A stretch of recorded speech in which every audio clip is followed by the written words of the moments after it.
స్తోత్రం స్తోత్రం స్తోత్రం. దేవుని యొక్క వాక్యము ద్వారా ప్రభువు మనతో మాట్లాడినట్లుగా స్తోత్రించెదము. దేవుని వాక్యం చదువుకుందాం. దేవుని వచనத்தை వాసిపోం. అపోస్తలుడైన పౌలు తిమోతికి రాసినటువంటి 2వ పత్రిక, అపోస్తలుడైన పౌలు తిమోతికి எழுதின 2వ నిరుబం 3వ అధ్యాయం మొదటి నుండి కొన్ని వాక్యాలు చదువుకుందాం. 3వ అధికారం 1వ వచనத்திலிருந்து சில వచనங்களை వాసిపోం. అంచె దినములలో అపాయకరమైన కాలములు వచ్చునని తెలుసుకొనుము. ఎలాగనగా మనుషులు స్వార్థప్రియులు, ధనాపేక్షులు, బింకములాడువారు, అహంకారులు, దూషకులు, తల్లిదండ్రులకు అవిధేయులు, కృతజ్ఞత లేనివారు, అపవిత్రులు, అనురాగరహితులు, అతి ద్వేషులు, అపవాదకులు, అజితేంద్రియులు, క్రూరులు, సజ్జన ద్వేషులు, ద్రోహులు, మూర్ఖులు, గర్వాంధులు, దేవుని కంటే సుఖానుభవమును ఎక్కువగా ప్రేమించువారు, పైకి భక్తిగల వారి వలె ఉండియు దాని శక్తిని ఆశ్రయించిన వారునై యుందురు. ఇట్టివారికి విముఖుడమై ఉండుము. దేవునికి స్తోత్రం కలుగుగాక. దేవునికి స్తోత్రం ఉండాగటం.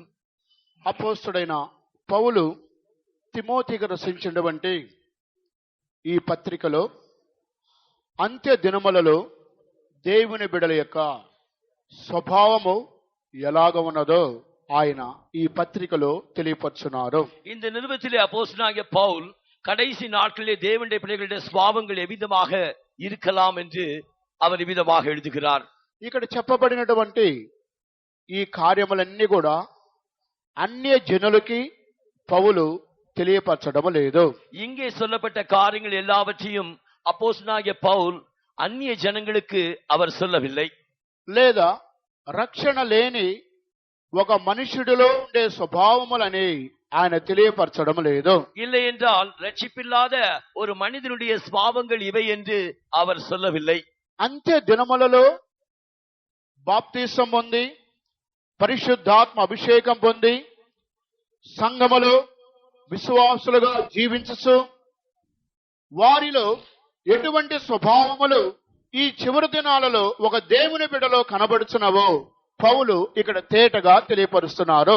இங்கே சபையிலே ரட்சிக்கப்பட்டு ஞானஸ்நானம் எடுத்து பரிசுத்தாவின் அபிஷேகத்தை பெற்ற தேவனுடைய பிள்ளைகளுக்குள்ளே கடைசி காலங்களில் வரக்கூடிய சில స్వభావங்களை குறித்து அப்போஸ்தலனாகிய పౌలు இங்கே எழுதுகிறார். ఒకవేళ ఈ స్వభావాలన్నీ కూడా రక్షణ పొందనటువంటి ఒక మనుషుడి జీవితంలో ఈ స్వభావాలు ఉంటాయని మీలో అనేక మంది దీనిని తలంచి మీరు ధ్యానించే ఉండవచ్చును. ஒருவேளை இங்கே சொல்லப்பட்ட ஸ்வபாவங்கள் எல்லாம் ஒரு ரட்சிப்பை பெறாத ஒரு மனிதனுடைய స్వభావங்கள் என்று ஒருவேளை நீங்கள் எண்ணம் கொண்டு தியானிக்கலாம். కానీ ఇక్కడ చెప్పబడినటువంటి ఈ స్వభావాలు రక్షింపబడినటువంటి దేవుని బిడ్డలు ఈ అంత్య దినములలో వారిలో ఈ స్వభావాలు ఉన్నవని ఈ వాక్యము ద్వారా నీవు నేను గ్రహించవలెను.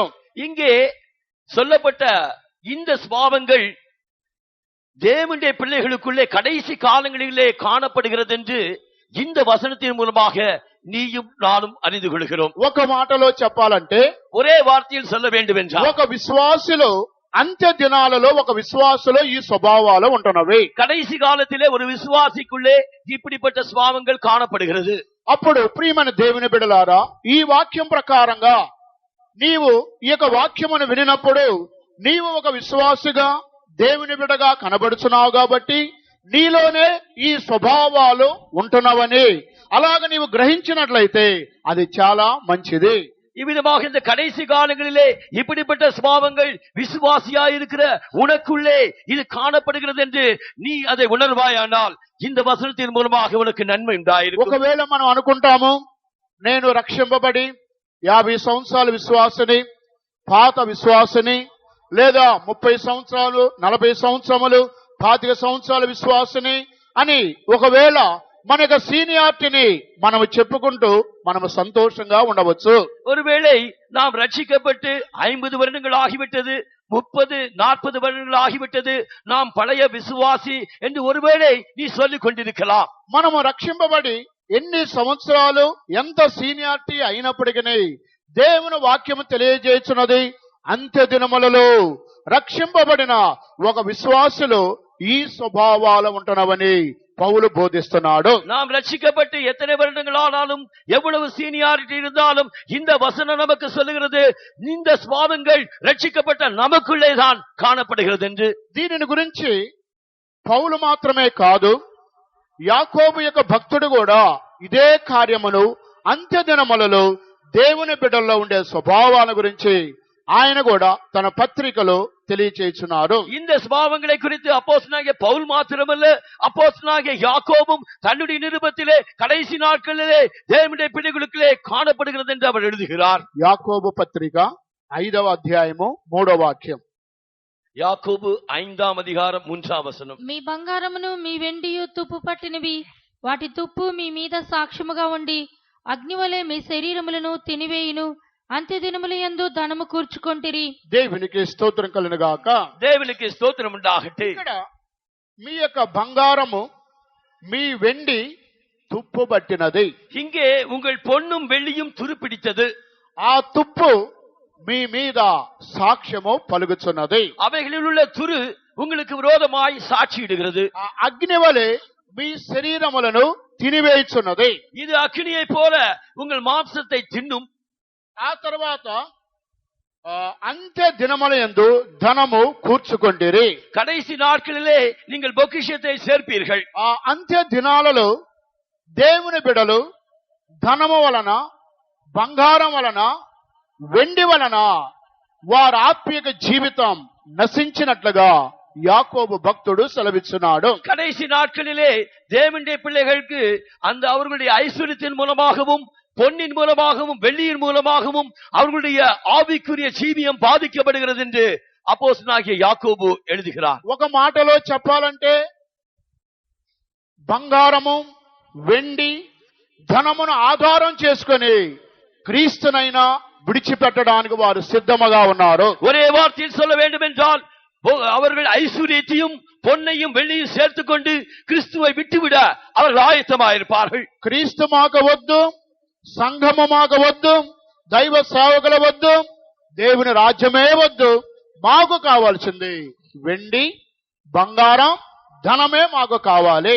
அவர்களோ கிறிஸ்து எங்களுக்கு வேண்டாம், சபையும் எங்களுக்கு வேண்டாம், இந்த விசுவாச ஜீவியம் எங்களுக்கு வேண்டாம், இந்த பொன்னும் வெள்ளியும் ஐஸ்வர்யம் எங்களுக்கு போதும் என்று அவர்கள் சொல்வார்கள். అందువల్ల వారి యొక్క అగ్ని వారి శరీరములను తినివేస్తున్నది అని రాయబడి ఉన్నది. ஆகையால் தான் அவர்களுடைய அக்கினி அவருடைய மாంసத்தை தின்னும் என்று எழுதப்பட்டிருக்கிறது. ఇది అంత్య దినములలో దేవుని బిడ్డలలో జరగబోయేటువంటి ఒక సంభవం అని యాకోబు భక్తుడు వర్ణించున్నాడు. இது கடைசி நாட்களிலே தேவனுடைய பிள்ளைகளுக்குள்ளே காணப்பட போகிற சம்பவம் என்று யாக்கோபு பக்தன் எழுதுகிறார். యాకోబు, పౌలు వీరిద్దరు మాత్రమే కాకుండా యూదా పత్రికలో కూడా వీరిని గురించి అంత్య దినములలో జరగబోయే ఒక క్రియను గురించి ఇక్కడ రాయబడి ఉన్నది. இங்கே அப்போஸ்தலனாகிய பவுல், யாக்கோபு இவர்கள் மாத்திரமல்ல, யூதாவும் கூட கடைசி நாட்களில் சம்பவிக்க போகிற காரியங்களை குறித்து இங்கே எழுதுகிறார். యూదా పత్రిక 17వ వాక్యం నుండి మనం చదువుకుందాం. யூதா நிருபம் 17వ వచనத்திலிருந்து వాసిపోం. అయితే ప్రియులారా, అంత్యకాలమునందు తమ భక్తిహీనమైన దురాశల చొప్పున నడుచు పరిహాసకులుందురని మన ప్రభు అయిన యేసుక్రీస్తు అపోస్తలులు పూర్వమందు మీతో చెప్పిన మాటలను జ్ఞాపకం చేసుకొనుడి. దేవునికి స్తోత్రం కలుగునుగాక. దేవునికి స్తోత్రం ఉండాగట్டும். అంత్యకాలములలో ప్రభు అయినటువంటి యేసుక్రీస్తు అపోస్తలులు అంత్యకాలములో ఉండేటువంటి మనుషులను గురించి జ్ఞాపకం చేసుకోమని యూదా తెలియపరుస్తున్నారు. இங்கே அப்போஸ்தலனாகிய யூதா கடைசி காலத்திலே கர்த்தராக இயேசு கிறிஸ்துவின் அப்போஸ்தலரால் முன் சொல்லப்பட்ட வார்த்தைகளை நீங்கள் நினைவு கூறுங்கள் என்று சொல்கிறார். యేసుక్రీస్తు అపోస్తలులు వారు అంత్యకాలములో ఉన్న మనుషులను గురించి వారు తెలియపరిచారు. கர்த்தராக இயேசு கிறிஸ்துவும் அப்போஸ்தலரும் கடைசி நாட்களில் உள்ள மனுஷரை குறித்து அவர்கள் சொல்லி இருக்கிறார்கள். భక్తిహీనమైన దురాశల చొప్పున నడుచుకునే మనుషులు ఉన్నారు. துன்மார்க்கமான இச்சைகளின்படி நடக்கிற ஜனங்கள் இருக்கிறார்கள். లేదా పరిహాసకులు ఉంటున్నారు. இல்லாவிட்டால் பரியாசக்காரர் தோன்றுவார்கள். వీరు మాత్రమే కాకుండా 19వ వాక్యం కూడా చదవండి. இவர்களே அல்லாமல் 19వ వచనం. యూదా పత్రిక 19వ వచనం. అట్టివారు ప్రకృతి సంబంధులు అని రాయబడి ఉన్నది. அப்படிப்பட்டவர்கள் இயற்கைக்கு சேர்ந்தவர்கள் என்று அங்கு எழுதப்பட்டிருக்கிறது. ప్రకృతి సంబంధమైనటువంటి మనుషులు, அவர்கள் இயற்கைக்கு சம்பந்தமான మనిదர்கள் ఆ తర్వాత ఆత్మ లేనివారు అని రాయబడి ఉన్నది. இரண்டாவதாக ஆவி இல்லாதவர்கள் என்று எழுதப்பட்டிருக்கிறது. ఆ తర్వాత భేదములు కలుగజేసేవారు, அதற்கு அப்புறமாக பிரிந்து போகிறவர்கள் என்று எழுதப்பட்டிருக்கிறது. 18, 19 వచనాలలో 5 గ్రూపుల మనుషులు అంత్య దినాలలో సంఘములో ఉంటున్నారు. இங்கே 18, 19 வசனத்தில் சொல்லப்பட்டபடி 5 கூட்டத்தார் இந்த கடைசி காலத்தில் சபையில் காணப்படுவார்கள். ఒక గ్రూపు వారు భక్తిహీనమైన దురాశల చొప్పున నడిచేవారు, ஒரு கூட்டத்தார் தங்கள் துன்மார்க்கமான இச்சையின்படி நடந்து கொள்கிறவர்கள். రెండవది పరిహాసము చేసేవారు, இரண்டாவதாக பரியாசம் செய்கிறவர்கள். మూడవది ప్రకృతి సంబంధులు, மூன்றாவதாக ஜென்ம சுவாபத்தார். నాలుగవది ఆత్మ లేనివారు, நான்காவதாக ஆவி இல்லாதவர்கள். ఐదవది భేదములు కలుగజేసేవారు, ஐந்தாவதாக பிரிந்து போகிறவர்கள். ఈ 5 గ్రూపుల వారు అంత్య దినములలో సంఘములో కనబడుతున్నారు. இந்த 5 கூட்டத்தார் கடைசி காலத்தில் சபையில் தான் காணப்படுகிறார்கள். ఈ 5 రక్షింపబడిన వారే, బాప్తిసం పొందిన వారే, పరిశుద్ధాత్మ పొందిన వారే. అయితే కడవరి దినాలలో అంత్య దినాలలో సంఘములో వీరు ఉంటున్నారు. இந்த 5 கூட்டத்தாரும் ரட்சிக்கப்பட்டவர்கள் தான், ஞான ஸ்நானம் எடுத்தவர்கள் தான், அபிஷேகம் பெற்றவர்கள் தான். ஆனால் கடைசி காலத்திலே இவர்கள் தான் இந்த 5 கூட்டத்தாராய் காணப்படுகிறார்கள். దేవునికి స్తోత్రం కలుగును గాక. தேவனுக்கு ஸ்தோத்திரம் உண்டாகட்டும். ఈ యొక్క స్వభావాలు కలిగిన మనుషులు ప్రపంచమంతటిలో క్రైస్తవ సంఘములలో క్రైస్తవుల మధ్యలో యేసు వచ్చేంత వరకు ఈ స్వభావాలు కలిగిన మనుషులు ఉంటున్నారు. இந்த சுபாவமுள்ள மனிதர்கள் அவர்கள் சபையிலே கர்த்தராகிய இயேசு கிறிஸ்து வரும் வரைக்கும் அவர்கள் காணப்படுகிறார்கள். అందువలన పౌలు 2 తిమోతికి రాసిన పత్రిక 3వ అధ్యాయం మనము చదివిన ఈ భాగములో అంత్య దినములలో అని ఆయన ప్రారంభిస్తున్నాడు. ஆகையால் தான் அப்போஸ்தலனாகிய பவுல் நாம் இங்கே வாசித்த 2 தீமோத்தேயு 3ஆம் அதிகாரத்திலே கடைசி நாட்களிலே என்று அவர் ஆரம்பிக்கிறார். అంత్య దినములలో అపాయకరమైన కాలములు వచ్చునని తెలుసుకొనుము. கடைசி நாட்களிலே கொடிய காலங்கள் வரும் என்று அறிந்து கொள்வீர்களாக. ఈ అపాయకరమైన కాలములు ఎవరి ద్వారా మనకు వచ్చినవి? இந்த கொடிய காலங்கள் யார் மூலமாய் நமக்கு வருகிறது? బయట మనుషుల ద్వారా ఏ సమస్యలు మనకు రావు. அந்த வெளியே உள்ள ஜனங்களின் மூலமாக நமக்கு எந்த பிரச்சனையும் வராது. రక్షణ లేని ఒక అన్యుడి ద్వారా ఏ సమస్య మనకు రాదు. రక్షిப்பில்லாத ஒரு అన్యన్ மூலமாக நமக்கு எந்த பிரச்சனையும் வராது. కానీ రక్షింపబడిన దేవుని యొక్క జనులలో ఈ స్వభావాలు కలిగిన వారు అంత్య దినములలో సంఘములో ఉంటున్నారు. ஆனால் ரட்சிக்கப்பட்டவர்களுக்குள்ளே இப்படிப்பட்ட சுபாவங்கள் உடையவர்கள் கடைசி நாட்களிலே சபையிலே இருக்கிறார்கள். వీటిలో అన్ని కార్యముల గురించి నేర్చుకోవడానికి సమయం మనకు అనుమతించదు. இப்போது இங்கே சொல்லப்பட்ட எல்லா காரியங்களையும் நாம் தியானிக்க நமக்கு நேரம் போதாது. వీరిలో కొన్ని గ్రూపుల వారిని గురించే మనము క్లుప్తంగా నేర్చుకుందాము. இங்கே சில கூட்டத்தாரை மாத்திரம் சுருக்கமாக நாம் அறிந்து கொள்வோம். ఇక 2 తిమోతి రాసిన పత్రిక 3వ అధ్యాయం 1-2 వాక్యానికి వచ్చినట్లయితే நாம் இங்கே 2 தீமோத்தேயு 3ஆம் அதிகாரம் 2ஆம் வசனத்துக்கு வருவோம் என்றால், ఏలయనగా మనుష్యులు స్వార్థ ప్రియులు అని రాయబడి ఉన్నది. எப்படியெனில் மனுஷர்கள் தற்பிரியராய் என்று எழுதப்பட்டிருக்கிறது. మనుష్యులు స్వార్థ ప్రియులు, மனுஷர்கள் தற்பிரியர்கள். ప్రియమైన దేవుని బిడ్డలారా, பிரியமான தேவனுடைய பிள்ளைகளே, రక్షింపబడిన వారు, పరిశుద్ధాత్మ పొందిన వారు, బాప్తిసం పొంది అనేక సంవత్సరములు దేవునికి బిడలుగా జీవించిన వారిలో కనబడుతున్న మొదటి స్వభావం ఏమిటి? ரட்சிக்கப்பட்டு பரிசுத்தாவின் அபிஷேகம் பெற்று பல காலங்களுக்கு முன் ஞானஸ்நானம் எடுத்தவருடைய ஜீவியத்திலே காணப்படுகிற முதல் சுபாவம் என்ன?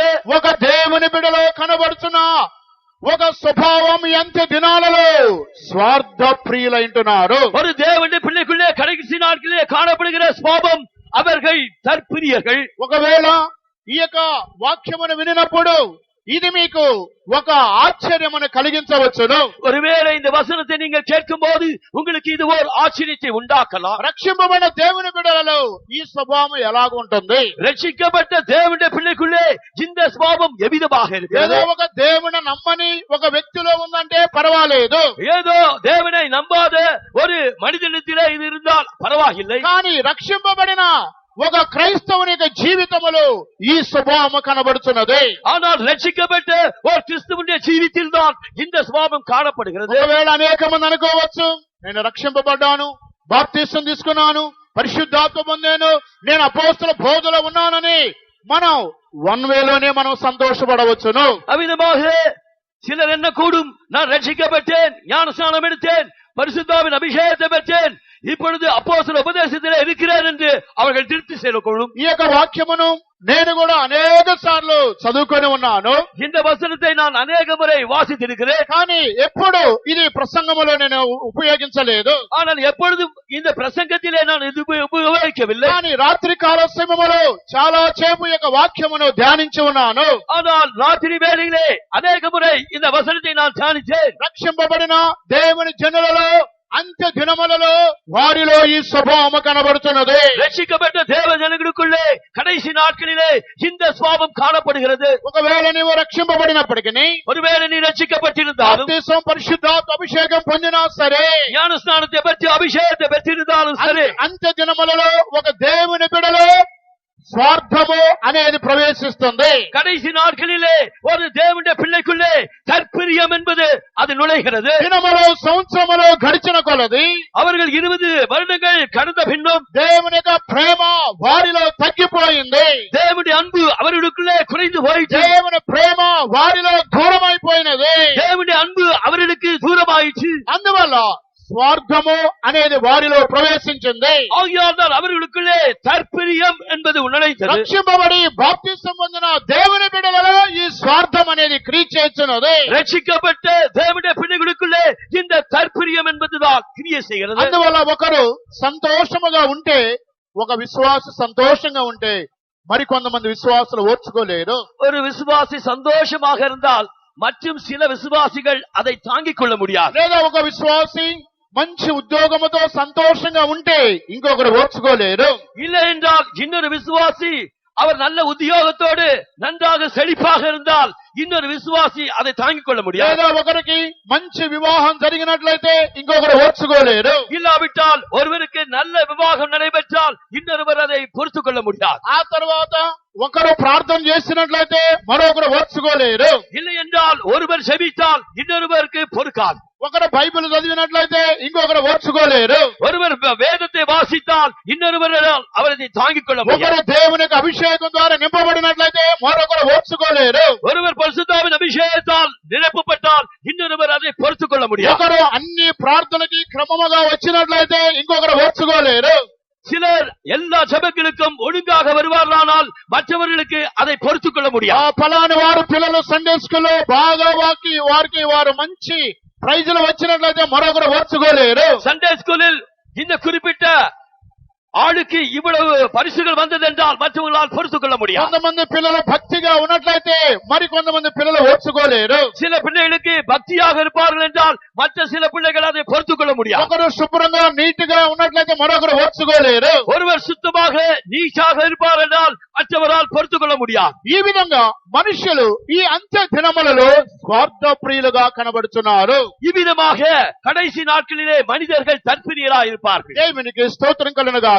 தேவனுக்கு ஸ்தோத்திரம் உண்டாகும். మరొక కోణములో స్వార్థ ప్రియులు అని మనం చెప్పాలంటే, இன்னொரு கோணத்திலே நாம் இவர்கள் தற்பிரியல் என்று சொல்வோமானால் వారు యేసు క్రీస్తు యొక్క శిలువను ఎత్తుకుంటున్నారు గాని వారు యేసుని వెంబడింపరు. இங்கே சிலர் அவர் கர்த்தராகிய இயேசு கிறிஸ்துவின் சிலுவையை அவர்கள் ஏற்றுக்கொண்டார்களே ஒழிய கர்த்தராகிய இயேசுவை பின்பற்ற மாட்டார்கள். మత్తయి సువార్త 10వ అధ్యాయము 38వ వాక్యం చదువుకుందాం. மத்தேயு சுவிசேஷம் 10ஆம் அதிகாரம் 38ஆம் வசனத்தை வாசிப்போம். తన సిలువను ఎత్తుకొని నన్ను వెంబడింపని వాడు నాకు పాత్రుడు కాడు. తన ప్రాణము దక్కించుకున్నవాడు దాన్ని పోగొట్టుకొనుడు గాని నా నిమిత్తము తన ప్రాణం పోగొట్టుకున్నవాడు దాన్ని దక్కించుకును. దేవునికి స్తోత్రం కలుగునుగాక. தேவனுக்கு ஸ்தோத்திரம் உண்டாகட்டே. తన సిలువను ఎత్తుకొని నన్ను వెంబడింపనవాడు నాకు పాత్రుడు కాడు. தன் சிலுவையை எடுத்துக்கொண்டு என்னை பின்பற்றாதவன் எனக்கு பாத்திரன் அல்ல. ఇక్కడ తన సిలువను ఎత్తుకొని వెంబడింపని వాడు నాకు పాత్రుడు కాడు. தன் சிலுவையை எடுத்துக்கொண்டு என்னை பின்பற்றாதவன் எனக்கு பாத்திரன் அல்ல. వీరు యేసు యొక్క సిలువను ఎత్తుకొని యేసును వెంబడించేవారు కారు. இவர்கள் இயேசுவின் சிலுவையை சுமந்து கொண்டு இயேசுவை பின்பற்றினவர்கள் அல்லர். కనుక యేసును నమ్ముకొని ఆయన సిలువ ఎత్తుకొని ఆయనను వెంబడించేవారు కారు. இவர்கள் இயேசுவை விசுவாசித்து இயேசுவின் சிலுவை எடுத்துக்கொண்டு இயேசுவை பின்பற்றாதவர்கள் அல்ல. కానీ ఇక్కడ రాయబడి ఉన్నది, తన సిలువను ఎత్తుకొని నన్ను వెంబడించేవాడు నాకు పాత్రుడు కాడు. இங்கே எழுதப்பட்டிருக்கிறது, தன் சிலுவையை எடுத்துக்கொண்டு என்னை பின்பற்றாதவன் எனக்கு பாத்திரன் அல்ல. అప్పుడు తన సిలువ అనగా అర్థం ఏంటి? இங்கே தன் சிலுவை என்றால் அதனுடைய అర్థం என்ன? సిలువ అనగా ఒక నిలువు కమ్మ ఉంటుంది, ఒక అడ్డ కమ్మ ఉంటుంది. இந்த சிலுவை என்றால் ஒரு நெடு கம்பம் உண்டு, ஒரு குறுக்கு கம்பமும் உண்டு. లేదా ఆంగ్లంలో చూసినట్లయితే ఐ అనేటువంటి క్యాపిటల్ లెటర్ ఉంటుంది. இந்த ஆங்கிலத்திலே இதை பார்ப்போம் என்றால் ஐ என்கிற கேபிட்டல் லெட்டர் எழுதியிருக்கிறது. ఐ అనగా నేను, ஐ என்றால் நான். తర్వాత దానికి అడ్డముగా ఒక గీతం ఉంటుంది. ஆனால் அதுக்கு குறுக்காக ஒரு கோடு இருக்கிறது. అనగా నేను అనేటువంటి స్వార్థము కొట్టివేయబడాలి, అదే సిలువ. அங்கே நான் என்கிற சுயம் அழிக்கப்பட வேண்டும், அதுதான் சிலுவை. ఐ అనగా నేను, ஐ என்றால் நான். సిలువ అనగా అది కొట్టివేయబడాలి. இந்த சிலுவை என்றால் அது அடிக்கப்பட வேண்டும். అనగా నేను అనేటువంటి స్వార్థము కొట్టివేయబడాలి. இங்கே நான் என்கிற தற்பதியம் அங்கே அடிக்கப்பட வேண்டும். నేను అనే స్వయము కొట్టివేయబడమే సిలువ. நான் என்கிற சுயம் அடிக்கப்படுவதுதான் சிலுவை. ఇక్కడ తన సిలువను ఎత్తుకొని నన్ను వెంబడించువాడు నాకు పాత్రుడు కాడు. தன் சிலுவையை எடுத்துக்கொண்டு என்னை பின்பற்றாதவன் எனக்கு பாத்திரன் அல்ல. ఇక్కడ యేసు యొక్క సిలువను ఎత్తుకొని యేసును వెంబడించేవారు కారు. இவர்கள் இயேசுவின் சிலுவையை எடுத்துக்கொண்டு இயேசுவை பின்பற்றியவர்கள் அல்ல. తన సిలువను ఎత్తుకొని వెంబడించేవాడు నాకు పాత్రుడు కాడు. தன் சிலுவையை எடுத்துக்கொண்டு என்னை பின்பற்றாதவன் எனக்கு பாத்திரன் அல்ல. తన సిలువ అనగా అది తనకి స్వార్థాన్ని బయలుపరుచున్నది. இந்த தன் சிலுவை என்றால் அது அவருடைய சுயத்தை வெளிப்படுத்துகிறது. అందువలన అంత్య దినములలో మనుష్యులు స్వార్థ ప్రియులని పౌలు తిమోతికి పత్రికలో తెలియపరుచున్నారు. ஆகையால் தான் கடைசி நாட்களிலே మనుషర్ తర్పిరియర్ என்று అపోస్తలుడైన పౌలు తిమోతికి నిరూపణ எழுதுகிறார். దీనిని గురించి ఫిలిప్పీయులకు రాసిన పత్రిక 2వ అధ్యాయమునకు వచ్చినట్లయితే இதை குறித்து பிலிப்பியருக்கு எழுதின நிருபம் 2ஆம் அதிகாரத்துக்கு வருவோம் என்றால் 21వ వాక్యం చదువుకుందాం. 21ஆம் వచనத்தை వాసిపోం. అందరూ తమ సొంత కార్యములనే చూచుకొనుచున్నారు గాని యేసుక్రీస్తు కార్యములను చూడరు. దేవునికి స్తోత్రం కలుగును గాక. దేవునికి స్తోత్రం ఉండాగటే. ఇక్కడ మరొక స్వార్థాన్ని గురించి రాయబడి ఉన్నది. இங்கே இன்னொரு சுயத்தை குறித்து எழுதப்பட்டிருக்கிறது. అందరూ తమ సొంత కార్యములనే చూసుకుంటారు గాని యేసు క్రీస్తు కార్యాలని చూడరు. மற்றவர்கள் எல்லாரும் தனக்குரியவர்களே தேடுகிறார்கள், கர்த்தராகிய இயேசு கிறிஸ்துவின் காரியத்தை குறித்து அவர்கள் கவலைப்பட மாட்டார்கள். అందరూ తమ సొంత కార్యములనే చూసుకుంటారు గాని యేసు క్రీస్తు కార్యములను అసలు చూడనే చూడరు. மற்ற எல்லாரும் கிறிஸ்து இயேசுவுக்குரிய காரியங்களை தேடாமல் தங்களுடைய காரியங்களே தேடுகிறார்கள். అదే సమయంలో మేము ఎన్నో సంవత్సరముల నుండి పాత వారము పురాతన కాలములో నుండి మేము ఉన్నవారమని ఒక గ్రేడ్ వారిగా ఉంటుంది. இல்ல அதே வேளையிலே நாங்கள் பழைய காலத்திலே இருக்கிற விசுவாசி, நாங்கள் பழைய காலத்திலிருந்து இருக்கிறோம் என்கிற எண்ணம் அவர்களுக்குள்ளே நிற்கிறது. వారు తమ సొంత కార్యములనే చూసుకుంటారు గాని యేసు క్రీస్తు కార్యములను అసలు చూడనే చూడరు. அவர்கள் தங்கள் சொந்த காரியங்களே தேடுகிறார்களே ஒழிய கர்த்தராகிய இயேசு கிறிஸ்துவின் காரியங்களை தேட மாட்டார்கள். ఉదయం 5:30 గంటలకి నేను లేచి ప్రార్థన చేయడానికి వంటగది దగ్గరకు వెళ్ళాను. அவ்விதமாக காலையில் 5:30 மணிக்கு நான் எழுந்து சமையல் அறை பக்கம் நான் ஜெபிப்பதற்காக சென்றேன். 2 తల్లులు అప్పుడు కూడా కూరగాయలకు వస్తూనే ఉన్నారు. அப்பொழுது கூட 2 தாய்மார்கள் காய்கறிகளை வெட்டி கொண்டே இருக்கிறார்கள். నేను వారిని చూశాను, వారు నన్ను చూడలేదు. நான் அவர்களை பார்த்தேன், அவர்கள் என்னை பார்க்கவில்லை. ప్రియమైన దేవుని బిడ్డలారా, ఎందుకు చెబుతున్నాను? பிரியமான தேவனுடைய பிள்ளைகளை நான் எதற்காக சொல்கிறேன்? కనుక కూరగాయలు కోసేటప్పుడు వంట చేసేటప్పుడు ఎప్పుడు కష్టపడే ఆ 2 3 4 మాత్రమే ఉంటున్నారు. விதமாக காய்கறிகளை நறுக்கும் போதும் இந்த சமையல்களை செய்யும் போதும் அந்த வழக்கமான 2 பேர் 3 பேர் தான் அங்கே காணப்படுகிறார்கள். కానీ ఒక 10 నిమిషాల్లో కూటం ముగించి కిందగా వెళితే కాలు పెట్టడానికి చోటే ఉండదు. ஆனால் இந்த ஆராதனை முடித்துவிட்டு நான் கீழே சென்றால் அப்பொழுது கால் வைக்க கூட இடம் கிடையாது. భోజనానికి కాలు పెట్టడానికి కూడా చోటు ఉండదు. భోజన వేళயிலே కాல் வைப்பதற்கும் இடம் கிடையாது. కానీ ప్రారంభములో పనిచేసే సమయంలో ఎవ్వరు ఒక్క పని కూడా చేయరు. ஆனால் ஆரம்பத்திலே அங்கே வேலை செய்கிற வேளையிலே உதவி செய்ய ஒருவர் கூட கிடையாது. దేవునికి స్తోత్రం కలుగునుగాక. தேவனுக்கு ஸ்தோத்திரம் உண்டாகட்டும். కారణం అందరూ తమ తమ సొంత కార్యములనే వారు చూసుకొని భోజనం చేసేవారు వెళ్ళిపోయేవారు గాని దేవుని కార్యాలని ఎవ్వరు చూసేవారు లేరు. காரணம் அவர்கள் தங்கள் சொந்த காரியங்களையே பார்த்துக் கொண்டு அவர்கள் போஜனம் செய்து போய்விடுகிறார்கள் ஒழிய கிறிஸ்துவுக்குரிய காரியங்களை குறித்து கவலைப்பட மாட்டார்கள். దేవుని కార్యములను ఎవ్వరు చూడడం లేదని నేను చెప్పడం కాదు. మొదటి శతాబ్దములోనే మన యొక్క స్థితిని గురించి భక్తులు వాక్యములో రచించి ఉన్నారు. மற்றவர்கள் எல்லாரும் தேவனுடைய காரியங்களை தேடுவது இல்லை என்று 1ஆம் நூற்றாண்டிலேயே பக்தன் இவ்விதமாக எழுதுகிறார். కనుక అందరూ తమ సొంత కార్యాలనే చూసుకుంటున్నారు, కానీ యేసు క్రీస్తు కార్యములను చూడరు అనే వాక్యము రాయబడి ఉన్నది. மற்றவர்கள் எல்லாரும் தங்கள் சொந்த காரியங்களே தேடுகிறார்கள், கிறிஸ்து இயேசுவுக்குரிய காரியங்களை தேட மாட்டார். ఈ వాక్యమును బట్టి మీలో ఎంతమంది యేసు క్రీస్తు కార్యములలో మీరు పాలు పొందేవారుగా కనబడుతున్నారు? இந்த வசனத்தின்படி உங்களில் எத்தனை பேர் கர்த்தராகிய இயேசு கிறிஸ்துவுடைய காரியங்களை நீங்கள் தேடுகிறீர்கள்? అనేక మంది యేసు క్రీస్తు కార్యములలో వారు పాలు పంపులు లేని వారుగా కనబడుతున్నారు. நம்மில் அநேகர் கர்த்தராகிய இயேசு கிறிஸ்துவுடைய காரியங்களிலே பங்கு பெறாதவர்களாய் காணப்படுகிறீர்கள். ఇటువంటి వారే స్వార్థ ప్రియులు వీరు అంత్య దినములలో సంఘములో ఉంటున్నారని పౌలు తెలియపరుస్తున్నారు. இவர்கள் தான் தற்பிரியர், இவர்கள் கடைசி காலத்திலே சபையிலே தான் ఈ காணப்படுகிறார்கள். వాక్యం ప్రకారంగా మీలో ఎంతమంది ఈ అంత్య దినాలలో ఈ స్వార్థ ప్రియులు అనే ఈ గ్రూపులో మీలో ఎంతమంది కనబడుతున్నారు? இந்த கடைசி காலத்திலே உங்களிலே எத்தனை பேர் இந்த தற்பிரியர் என்கிற கூட்டத்திலே காணப்படுகிறீர்கள்? దేవునికి స్తోత్రం కలుగునుగాక. தேவனுக்கு ஸ்தோத்திரம் అంటే உண்டாகட்டும். అటువంటి గ్రూపులో మనం ఉన్నట్లయితే ஒருவேளை அப்படிப்பட்ட கூட்டத்திலே நாம் ఆ இருப்போமானால் గ్రూపులలో నుండి నీవు బయటికి రావాలని పౌలు బోధిస్తున్నాడు. அந்த கூட்டத்திலிருந்து தான் நீ வெளியே வர வேண்டும் என்று அப்போஸ்தலனாகிய பவுல் போதிக்கிறார். ఇటువంటి యొక్క గ్రూపుల వారికి నీవు విముఖుడవై ఉండుము అని రాయబడి ఉన్నది. இப்படிப்பட்ட கூட்டத்தாரை விட்டு நீ உன்னை விலக்கு என்று அவர் சொல்லுகிறார். ఆ వాక్యం చదవండి. అట్టి వారికి నీవు విముఖుడవై ఉండుము. அந்த வசனத்தை 5వ వచనం చివరి భాగం. 2 తిమోతి 3వ అధ్యాయము 5వ వచనములో చివరి భాగం.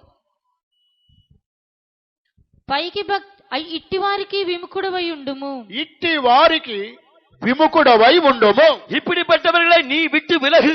మనుషులు స్వార్థ ప్రియులుగా ఉన్నప్పటికీ ఆ గ్రూపులో నీవు కనబడకూడదు. மனுஷர்கள் தற்பிரியரா இருந்த போதிலும் அந்த கூட்டத்திலே நீ காணப்படக்கூடாது. ఆ గ్రూపులో నుండి నీవు బయటకు రావాలి. அந்த கூட்டத்திலிருந்து நீ வெளியே வர வேண்டும். అంత్య దినాలలో సంఘములో స్వార్థ ప్రియులు ఉంటున్నారు. கடைசி காலத்திலே சபையிலே தற்பிரியர் கூட்டத்தார் இருப்பார்கள். వారు రక్షణ బాప్తిసం అభిషేకం పొందిన వారే. அவர்கள் ரட்சிப்பும் ஞானஸ்தானமும் அபிஷேகம் பெற்றவர்கள் தான். అయినప్పటికీ నీవు వారిలో చేరకూడదు.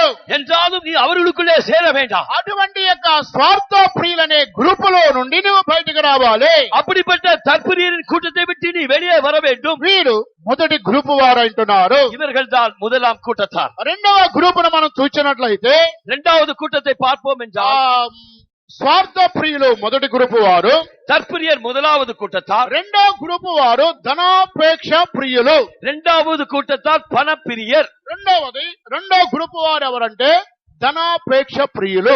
2வது கூட்டத்தார் யார் என்றால் பணப்பிரியர். కనుక ధనమును అధికంగా ప్రేమించేవారు అంత్య దినాలలో సంఘములో ఉంటున్నారు. பணத்தை அதிகமாக நேசிக்கிறவர்கள் கடைசி காலத்திலே சபையிலே இருப்பார்கள். వీరు రక్షింపబడిన వారు, బాప్తిసం పొందిన వారు, పరిశుద్ధాత్మ పొందిన వారు, సంఘములో చేర్చబడిన వారు. இவர்கள் ரட்சிக்கப்பட்டவர்கள், ஞானஸ்நானம் பெற்றவர்கள், பரிசுத்தாவின் அபிஷேகத்தை பெற்றவர்கள், சபையிலே சேர்க்கப்பட்டவர்கள். కనుక ఎన్ని దేవుని యొక్క ఆశీర్వాదాలు పొందినప్పటికీ ధనమును అధికముగా ప్రియపరిచేవారు. இவர்கள் எவ்வளவுதான் ஆசீர்வாதங்களை பெற்றிருந்தாலும் பணத்தை அதிகமாக நேசிக்கிறவர்கள். స్వార్థ ప్రియులనే వారు ఒక గ్రూపు వారు, தற்பிரியர் என்பது ஒரு கூட்டத்தார். ఇక్కడ ఉన్న రెండో గ్రూపు వారు ఎవరంటే ధనాపేక్ష ప్రియులు. இங்கே இருக்கிற இரண்டாவது கூட்டத்தார் யார் என்றால் அவர்கள் தான் பணப்பிரியர். రక్షింపబడిన దేవుని యొక్క జనులలో కూడా అంత్య దినాలలో ఇటువంటి స్వభావం కలిగిన వారు ఉంటున్నారు. ரட்சிக்கப்பட்ட தேவனுடைய ஜனங்களுடைய கூட்டத்தில் தான் கடைசி காலத்திலே இப்படிப்பட்ட கூட்டத்தார் காணப்படுகிறார். యాకోబు యొక్క పత్రికలో మనం చదువుకున్నాము, நாம் இங்கே அந்த நிருபத்திலே பார்த்தோம், బంగారము వెండి తుప్పు ధనము అవి మీ మీద సాక్ష్యము పలుకుచున్నవి. இங்கே பொன்னும் வெள்ளியும் அதற்கு பிடித்த திரு உனக்கு எதிராக சாட்சி சொல்லுகிறது. ఒకే మాటలో దీనికి అర్థాన్ని మనం చూచినట్లయితే, ஒரே வார்த்தையில் இதனுடைய அர்த்தத்தை நாம் பார்ப்போம் என்றால், ధనమునే వారు ఆధారముగా చేసుకొని విశ్వాసము నుండి తొలగిపోయేవారు ఉన్నారు. அவர்கள் பணத்தை நம்பி விசுவாசத்தை விட்டு தூரமாய் போனவர்கள். మాకు విశ్వాస జీవితము వద్దు, எனக்கு விசுவாச ஜீவியம் வேண்டாம், మాకు యేసు వద్దు, எனக்கு இயேசு வேண்டாம், మాకు సంఘము వద్దు, எனக்கு சபையும் வேண்டாம், మాకు సేవ వద్దు, எனக்கு ஊழியமும் வேண்டாம், మాకు ధనమే ముఖ్యమని కొంతమంది విశ్వాసమును వదిలిపెట్టి వెళ్లేవారున్నారు. சிலர் பணம் தான் எனக்கு முக்கியம் என்று விசுவாசத்தை விட்டு விலகி போனவர்கள் మరి இருக்கிறார். కొంతమంది ధనమే మాకు కావాలని ధనమును ఆధారం చేసుకుని యేసును వదిలిపెట్టి సేవ వదిలిపెట్టి వెళ్లేవారు కూడా ఉన్నారు. அவ்விதமாக சிலர் பணம் தான் எங்களுக்கு தேவை என்று சொல்லி அவர்கள் இயேசுவையும் ஊழியத்தையும் விட்டு போய்விட்டார். ఒక గ్రూపు దైవ సేవకులు ధనమును ఆధారం చేసుకుని సేవ వదిలిపెట్టి వెళ్లేవారు ఉన్నారు.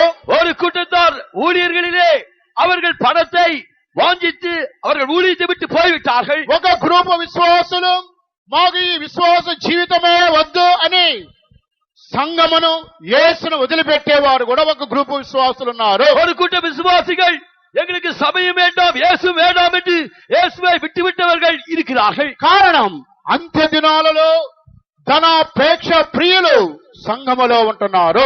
ஏனென்றால் கடைசி காலத்திலே பணப்பிரியர் சபையிலே இருக்கிறார்கள். కనుక ధనమే వారు ఆధారముగా చేసుకుంటున్నారు. చివరికి యేసు ప్రభును వదిలిపెట్టడానికి కూడా వారు సిద్ధముగా ఉన్నారు. அவர்கள் பணத்தையே தங்களுக்கு ஆதாரமாக கொண்டிருக்கிறார்கள். கடைசியிலே அவர்கள் இயேசு கிறிஸ்துவையே விட்டு விடுகிறார்கள். యేసును సంఘమును దేవుని వాక్యాన్ని సత్యాన్ని అన్నిటినీ విడిచిపెట్టడానికి వారు సిద్ధముగా ఉంటున్నారు. அவர்கள் கர்த்தராகிய இயேசு கிறிஸ்துவை வசனத்தை அவர்கள் சபையை விட்டுவிடுவதற்கு ஆயத்தமாயிருக்கிறார்கள். అందువల్ల వారెవరు ధనాపేక్ష ప్రియులని రాయబడి ఉన్నది. அவர்கள் யார்? அவர்கள் தான் பணப்பிரியர் என்று வசனம் ఈ சொல்லுகிறது. ధనాపేక్ష ప్రియులు విగ్రహారాధికులతో సమానము. இந்த பணப்பிரியர்கள் அவர்கள் விக்கிர ஆராதனைக்காரர்களுக்கு சமம். కొలస్సీలు రాసిన పత్రిక 3వ అధ్యాయం 5వ వాక్యానికి వచ్చినట్లయితే, கொலேசருக்கு எழுதின நிருபம் 3ஆம் அதிகாரம் 5ஆம் வசனத்துக்கு வருவோம் என்றால், విగ్రహారాధన అయిన ధనాపేక్షను సంపివేయండి. இந்த விக்கிர ஆராதனையான பொருளாசையை நீங்கள் அழித்து போடுங்கள் என்று. విగ్రహారాధన అయిన ధనాపేక్షను చంపివేయుడి. విగ్రహారాధన అయిన ధనాపేక్షను సంపివేయండి. இந்த விக்கிர ஆராதனையாகிய பண ஆசையை நீங்கள் அழித்து போடுங்கள். ధనాపేక్ష ఒక విగ్రహారాధనతో సమానము. அப்படியானால் இந்த பண ஆசை ஒரு விக்கிர ஆராதனைக்கு சமம். ఈ విగ్రహారాధన దేవుడిచ్చిన 10 ఆజ్ఞలలో ఒక ఆజ్ఞ ఉంటున్నది. இந்த விக்கிர ஆராதனை செய்யாதிருப்பது தேவனுடைய கற்பனை 10 கற்பனைகளிலே ఈ ஒன்றாயிருக்கிறது. విగ్రహారాధన నీవు చేయకూడదని దేవుడు మోషేతో మాట్లాడి ఉన్నాడు. நீ விக்கிர ஆராதனை செய்யக்கூடாது என்று தேவன் மோசேயோடு பேசினார். అనగా ధనాపేక్ష లేని వారిగా ఉండాలి.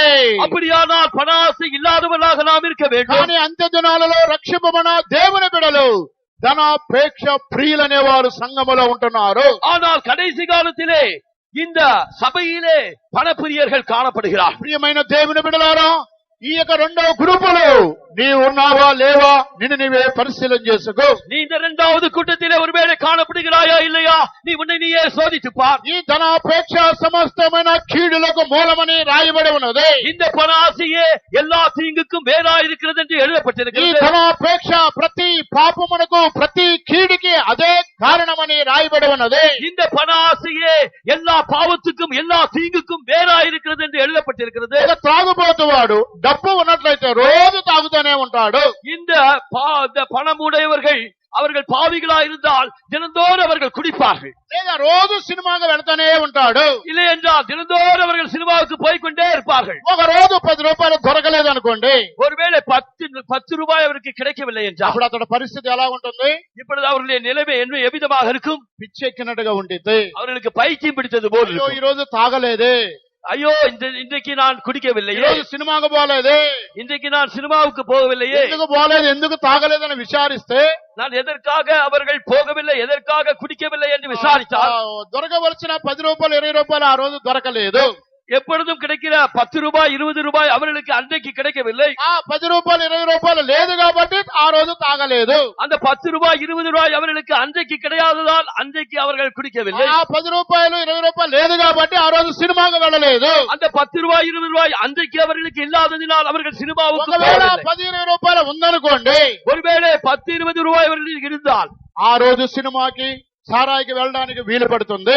அவர்கள் சினிமாவுக்கு சாராய கடைக்கும் போவதற்கு முடியும். అందువల్ల ధనాపేక్ష సమస్తమైన కీడులకు మూలము. ஆகையால் தான் பண ஆசை எல்லா தீங்குக்கும் வேறாய் இருக்கிறது. దేవునికి స్తోత్రం కలుగును గాక. தேவனுக்கு ஸ்தோத்திரம் ఈ உண்டாகட்டும். యొక్క ధనాపేక్ష ప్రియులు అంత్య దినాలలో దేవుని యొక్క జనుల్లో ఉంటున్నారు. இந்த பணப்பிரியர்கள் கடைசி காலத்திலே தேவனுடைய சனங்களுக்குள்ளே தான் இருக்கிறார்கள். అయితే మనము ఈ లోక సంబంధమైనటువంటి ధనాపేక్ష ప్రియులుగా మనం కనబడకూడదు. நாம் இந்நாட்களிலே இந்த பணப்பிரியராய் காணப்படக்கூடாது. కానీ రాబోయే రాజ్యములో ధనాపేక్ష ప్రియులుగా మనం కనబడాలి. ஆனால் வரப்போகிற ராஜ்யத்திலே நாம் பணமாசை உடையவர்களாய் காணப்பட வேண்டும். దీనినే మత్తయి సువార్తలో ప్రభు చెబుతున్నారు, ఈ లోకములో మీరు ధనమును కూర్చుకోవద్దు. ஆகையால் தான் மத்தேயு சுவிசேஷத்திலே கர்த்தராகிய இயேசு சொல்கிறார், இந்த உலகத்திலே உங்களுக்கு பொக்கிஷத்தை ఈ சேர்க்க యొక్క வேண்டாம், ధనమును పరలోకములో మీరు కూర్చుకోనండి. உங்களுடைய பொக்கிஷத்தை பரலோகத்திலே சேர்த்து வையுங்கள். ఇక్కడ మీరు ధనాన్ని కూర్చుకున్నట్లయితే நீங்கள் இங்கே பொக்கிஷத்தை சேர்த்து ఇక్కడ வைப்பீர்களானால் తుప్పు, ఆ చెదలు, దొంగలు ఇక్కడ ఉంటున్నారు. இங்கே துருவும் கரையான்களும் திருடர்களும் தான் காணப்படுவார்கள். పరలోక రాజ్యములో చెదలు గాని తుప్పు గాని దొంగలు గాని ఎవరు ఉండరు. ஆனால் பரலோக ராஜ்யத்திலே துருவாயிலும் அங்கே கரையான்களாகிலும் அங்கே திருடர்களாகிலும் இல்லை. మత్తయి సువార్తకు మనం వచ్చినట్లయితే மத்தேயு சுவிசேஷத்திற்கு நாம் வந்தால் 8వ అధ్యాయం 6:19 6 9 19వ వచనం 19 6 19 మత్తయి సువార్త 6వ అధ్యాయం 19వ వచనం. భూమి మీద మీ కొరకు ధనమును కూర్చుకొనవద్దు, ఇక్కడ చిమ్మెటయు తుప్పును తినివేయును, దొంగలు కన్నము వేసి దొంగిలెదరు. పరలోకమందు మీ కొరకు ధనమును కూర్చుకొనుడి, అక్కడ చిమ్మెటి అయినను తుప్పైనను దాన్ని తినివేయదు, దొంగలు కన్నము వేసి దొంగిలరు. నీ ధనం ఎక్కడ ఉండెనో అక్కడనే నీ హృదయము ఉండును. దేవునికి స్తోత్రం కలుగును గాక. தேவனுக்கு ஸ்தோத்திரம் உண்டாகட்டும். భూమి మీద మీ కొరకు ధనమును మీరు కూర్చుకోవద్దు. பூமியிலே உங்களுக்கு பொக்கிஷங்களை சேர்த்து வைக்க வேண்டாம். ఇక్కడ చిమ్మటయు తుప్పును తినివేయును, దొంగలు కన్నము వేసి దొంగిలించెదరు. இங்கே பூச்சியும் துருவும் அவைகளை கெடுத்து போடும், திருடர்கள் கண்ணமிட்டு திருடுவார்கள். భూమి మీద ధనమును మీరు కూర్చుకోవద్దు. பூமியிலே உங்களுக்கு பொக்கிஷத்தை சேர்க்க வேண்டாம். ఒకవేళ ఇక్కడ మీరు కూర్చుకున్నట్లయితే దొంగలు, చిమ్మెట, తుప్పు ఇవన్నీ కూడా ధనాన్ని తినివేయించినవి. ஒருவேளை இங்கே நீங்கள் சேர்த்து வைப்பீர்களானால் திருடர்களும் பூச்சியும் துருவும் தான் அதை கெடுத்து போடும். మనము పరలోక రాజ్యములో ధనమును కూర్చుకోవాలి. இதோ நாம் பரலோக ராஜ்யத்திலே நம்முடைய பொக்கிஷத்தை சேர்த்து வைப்போம். ఎంతగా మనము దేవునికి సహాయపడుతున్నామో అంతగా పరలోకములో ధనము అకౌంట్ మనకు అక్కడ చేర్చబడుతుంది. எவ்வளவாய் நாம் தேவனுக்கு உதவியாக நாம் செய்கிறோமோ அப்பொழுது நம்முடைய பொக்கிஷங்கள் பரலோகத்திலே சேர்த்து வைக்கப்படுகிறது. అక్కడ తుప్పు గాని చిమ్మెట గాని దొంగలు గాని ఎవరు అక్కడ ఉండనే ఉండరు. அங்கே துருவோ பூச்சியோ திருடர்களோ அங்கே இல்லவே இல்லை. అక్కడ దేవుని కొరకు ధనమును మనము కూర్చుకొనవలెను. அங்கே தேவனுடைய ராஜ்யத்திலே நாம் நம்முடைய பொக்கிஷத்தை சேர்த்து வைப்போம். అప్పుడు అక్కడ పరలోకములో ధనమును మనము కూర్చుకోవాలంటే அப்பொழுது பரலோகத்திலே நாம் நம்முடைய பொக்கிஷங்களை சேர்த்து வைக்க வேண்டுமானால் అప్పుడు మనం ఏం చేయాలి? அப்படியானால் நாம் என்ன செய்ய வேண்டும்? అటువంటి వారికి పౌలు తిమోతి రాసిన పత్రిక 6వ అధ్యాయములో మరొక సలహా ఆయన తెలియపరుచున్నాడు. அதற்கு அவர் ஒரு உதாரணமாக அவர் 1 தீமோத்தேயு 6ஆம் அதிகாரத்திலே அவர் ஒரு உபாயத்தை அவர் சொல்கிறார். 17వ వాక్యము నుండి చదువుకుందాం. 17ஆம் వచనத்திலிருந்து వాసిப்போம். ఇహమందు ధనవంతులైన వారు గర్విష్ఠులు కాక, అస్థిరమైన ధనమునందు నమ్మిక ఉంచక, సుఖముగా అనుభవించుటకు సమస్తమును మనకు ధారాళముగా దయచేయు దేవుని యందే నమ్మికయుంచుడని ఆజ్ఞాపించుము. దేవునికి స్తోత్రం కలుగునుగాక. தேவனுக்கு ஸ்தோத்திரம் உண்டாகட்டும். ఇహమందు ధనవంతులైన వారు గర్విష్ఠులు కాకుండా ఉండాలి. இவ்வுலகத்திலே ஐஸ்வர்யவான்கள் அவர்கள் பெருமையான சிந்தை உடையவர்களாய் இருக்க வேண்டும். ఆ ధనము అస్థిరమైన ధనమయందు నమ్మిక ఉంచకూడదు. அவர்கள் தங்களுடைய நிலையற்ற ஐஸ்வர்யத்திலே நம்பிக்கை வைக்க கூடாது. సుఖముగా అనుభవించుటకు సమస్తమును మనకు ధారాళముగా దయచేయి దేవుని యందే నమ్మిక ఉంచాలి. நாம் அனுபவிக்கிறதற்கு சகலவித நன்மைகளுக்கும் நம்மளுக்கு பூர்ணமாய் கொடுக்கிற ஜீவனுள்ள தேவன் மேலேயே நம்பிக்கை வைக்க ఈ வேண்டும். లోకములో ధనవంతులుగా ఉన్నవారి జీవితంలో గర్వం అనేది కనబడకూడదు. இந்த உலகத்திலே ஐஸ்வர்யங்களாக ஜீவிக்கிறவருடைய ஜீவியத்திலே அவர்களுக்கு இருமாப்பான சிந்தை இருக்கக்கூடாது. కనుక అస్థిరమైన ధనములో వారు నమ్మిక ఉంచకూడదు. அவர்கள் நிலையற்ற ஐஸ்வர்யத்திலே நம்பிக்கை வைக்க கூடாது. సమస్తమును ధారాళముగా అనుభవించే దేవుని యందే వారు విశ్వాసం ఉంచాలి. அவர்கள் எல்லாவற்றையும் அனுபவிக்கிறதற்கு சகலவித நன்மைகளை கொடுக்கிற தேவனிடத்திலே அவர்கள் நம்பிக்கை வைக்க ఆ வேண்டும். తర్వాత 18వ వాక్యం కూడా చదవండి. 18వ వచనத்தை వాసియండి. వారు వాస్తవమైన జీవమును సంపాదించుకొను నిమిత్తము రాబో కాలమునకు మంచి పునాది తమ కొరకు వేసుకొనుచు మేలు చేయువారును సత్క్రియలు అను ధనము గలవారును ఔదార్యము గలవారును తమ ధనములో ఇతరులకు పాలిచ్చువారునై ఉండవలనని వారికి ఆజ్ఞాపించు. దేవునికి స్తోత్రం కలుగునుగాక.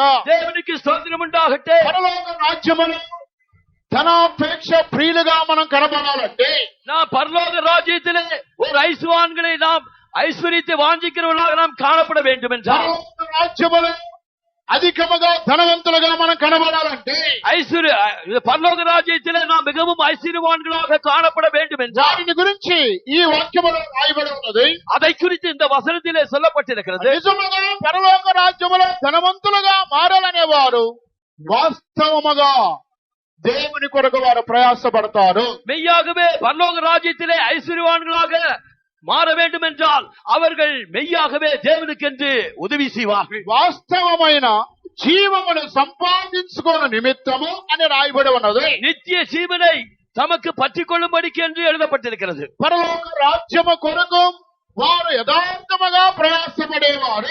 அவர்கள் பரலோக ராஜ்யத்திற்கென்று அவர்கள் மெய்யாகவே அவர்கள் பிரயாசப்படுகிறவர்கள். రాబోయే కాలమునకు వారు ఒక మంచి పునాది తమ కొరకు వేసుకుంటున్నారు. அவர்கள் வருங்காலத்திற்கென்று ஒரு அஸ்திபாரத்தை தமக்கென்று அவர்கள் ஏற்படுத்திக் கொள்கிறார்கள். ఆ తర్వాత వారు మేలు చేసేవారు, సత్క్రియలు చేసేవారని ఉన్నది.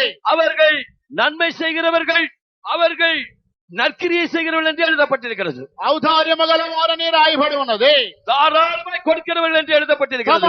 ధనములు ఇతరులకు పాలించేవారుగా ఉంటున్నారు. அவர்கள் மற்றவர்களுக்கு தம்முடைய ஐஸ்வர்யத்திலிருந்து அள்ளி கொடுக்கிறவர்களாக இருக்கிறார்கள். ప్రియమైన దేవునికి జనులారా, பிரியமான தேவனுடைய ஜனங்களே, ఈ యొక్క అంత్య దినములలో రెండు గ్రూపుల ధనాపేక్ష ప్రియుల గురించి మనం చదివి ఉన్నాము. இந்த கடைசி காலத்திலே ரெண்டு பணப்பிரியரை குறித்து நாம் வாசித்தோம். ఒక గ్రూపు వారు ఈ భూలోక సంబంధమైన ధనము మీద విశ్వాసం ఉంచి ఈ లోకములోనే ధనమును కూర్చుకొని వారు సంతోషపడేవారు. ஒரு கூட்டத்தார் இந்த உலகத்திலேயே தங்களுக்கு ஐஸ்வர்யத்தை சேர்த்துக் கொண்டு அந்த ஐஸ்வர்யத்திலே சந்தோஷப்படுகிறவர்கள். మరొక గ్రూపు వారు తమ కొరకు మంచి పునాదిని వేసుకొని రాబోయే వాస్తవమైన జీవములో పరలోక రాజ్యములో మేలు చేసేవారు, సత్క్రియలు చేసేవారు.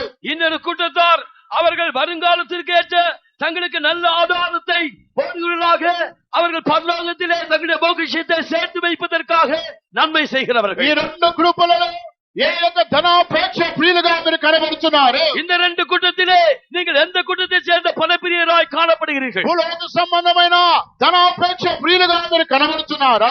உலகத்திற்கு அடுத்த பணப்பிரியராய் நீங்கள் காணப்படுகிறீர்களா? భూలోక సంబంధమైన ధనాపేక్ష ప్రియులుగా మీరు కనబడుతున్నారా? இல்லை என்றால் பரலோகத்திற்கு அடுத்த பணப்பிரியராய் காணப்படுகிறீர்களா? పరలోక సంబంధమైన ధనాపేక్ష ప్రియులు వారు పరలోక రాజ్యములో ధనములను వారు కూర్చుకోవాలి. பரலோகத்திற்கு அடுத்த ஐஸ்வர்யமாக வேண்டும் என்று விரும்புகிறவர்கள் அவர்கள் பரலோகத்திலேயே தங்கள் பொக்கிஷத்தை சேர்த்து வைக்க வேண்டும். పరలోక రాజ్యములో ధనాపేక్షలుగా మీరు కనబడాలంటే பரலோக ராஜ்யத்திலே நீங்கள் ஐஸ்வர்யவானாக காணப்பட வேண்டும் என்று మేలు చేసేవారుగా కనబడాలి. நீங்கள் நன்மை செய்கிறவர்களாய் காணப்பட வேண்டும். సత్క్రియలు చేసేవారుగా ఉండాలి. நீங்கள் நற்கிரியை செய்கிறவர்களாய் காணப்பட வேண்டும். ఔదార్యము కలిగిన వారుగా కనబడాలి. நீங்கள் தாராளமாய் கொடுக்கிறவர்களாய் காணப்பட வேண்டும். పరలోక రాజ్యములో ధనమును కూర్చుకునే వారుగా కనబడాలి. நீங்கள் உலகத்திலே பொக்கிஷத்தை சேர்த்து வைக்கிறவர்களாக యేసును వెంబడించేవారుగా కనబడాలి.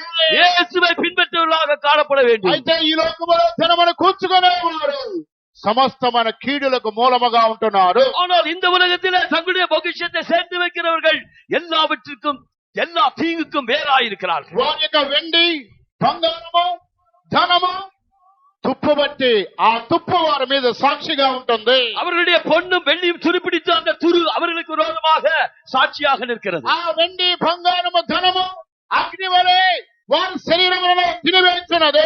அந்த பொன்னும் வெள்ளியும் அந்த துருவும் அவர்களுடைய சரீரத்தை அக்கினியை போன்று பட்சிக்கிறது. అనేక మందికి ఆ వ్యక్తుల ద్వారా బీపీ షుగర్ ద్వారా వారి శరీరములను తినివేస్తున్నది.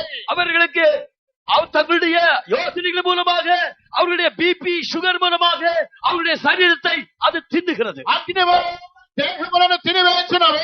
அது அக்கினியை போல அவருடைய சரீரத்தை தின்னுகிறது. వారుకున్న వెండి బంగారము ధనము శరీరములను తినివేస్తున్నది. அவர்கள் இருக்கிற ஐஸ்வர்யமும் பொன்னும் வெள்ளியும் அவருடைய சரீரத்தை தின்னுகிறது. రక్షింపబడిన దేవుని యొక్క జనులు అంత్య దినాలలో సంఘములు ధనాపేక్ష ప్రియులు ఉంటున్నారు.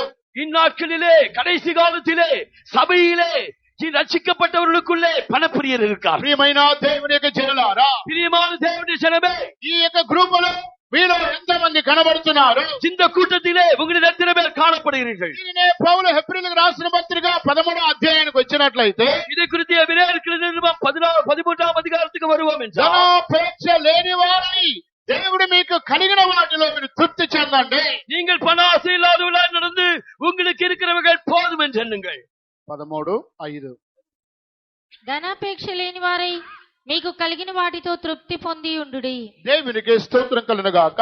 தேவனுக்கு ஸ்தோத்திரம் உண்டாகட்டும். ధనాపేక్ష లేని వారై మీకు కలిగిన వాటితో తృప్తి చెంది ఉండండి. நீங்கள் பண ஆசை இல்லாதவர்களாய் உங்களுக்கு இருக்கிறவர்கள் போதும் என்று எண்ணுங்கள். కనుక ధనాపేక్ష లేని వారై మీకు కలిగిన వాటిలో తృప్తి చెందండి. நீங்கள் பண ஆசை இல்லாதவர்களாய் உங்களுக்கு இருக்கிறவர்கள் போதும் என்று எண்ணுங்கள். ఈ రోజులు అనేక మందికి తృప్తి లేని వారుగా కనబడుతున్నారు. நாட்களிலே அநேகருக்கு திருப்தி இல்லாதவர்களாய் காணப்படுகிறார்கள். తినుటకు ఆహారము, ధరించుకోవడానికి వస్త్రము, ఉండడానికి నివాసము, ఆ మూడు చాలా ప్రాముఖ్యమైనవి. நாம் உண்பதற்கு உணவும், நாம் இருப்பதற்கு இடமும், நாம் உடுத்துவதற்கு உடையும் நமக்கு அவசியம். మీకు కలిగిన వాటితో తృప్తి కలిగి మీరు ఉండండి. உங்களுக்கு இருக்கிறவர்கள் போதும் என்று எண்ணுங்கள். అనేకమైన అప్పులు సమస్యలు కలగడానికి కారణం ఏంటి? அநேக கடன் பாரங்கள் பெருகுவதன் காரணம் என்ன? స్తోమతకు మించి అప్పులు చేయడం వలన అప్పుల బాధలు ఎక్కువైపోతున్నవి. திராணிக்கு மிஞ்சி அவர்கள் கடன் வாங்குவதினால் கடன் பாரம் அவர்களை அமிழ்த்துகிறது. కనుక ధనాపేక్ష ప్రియులు సంఘములో కనబడుతున్నారు. இந்த பணப்பிரியர்கள் சபையில் தான் ఆ காணப்படுகிறார்கள். ధనాపేక్ష ప్రియులు వారు విశ్వాసాన్నైనా వదిలిపెడుతున్నారు. இந்த பணப்பிரியர் தங்கள் விசுவாசத்தையே விட்டு விடுகிறார்கள். ఇదే మొదటి తిమోతి రాసిన పత్రిక 6వ అధ్యాయమునకు వచ్చినట్లయితే இதே 1 தீமோத்தேயு 6ஆம் அதிகாரத்துக்கு வருவோம் என்றால் 9-10 వాక్యాలు చదువుకుందాం. 9-10 వచనం. ధనవంతులగుటకు అపేక్షించువారు శోధనలోను ఉరిలోను అవివేక యుక్తములను హానికరములునైన అనేక దురాశలలోను పడుదురు.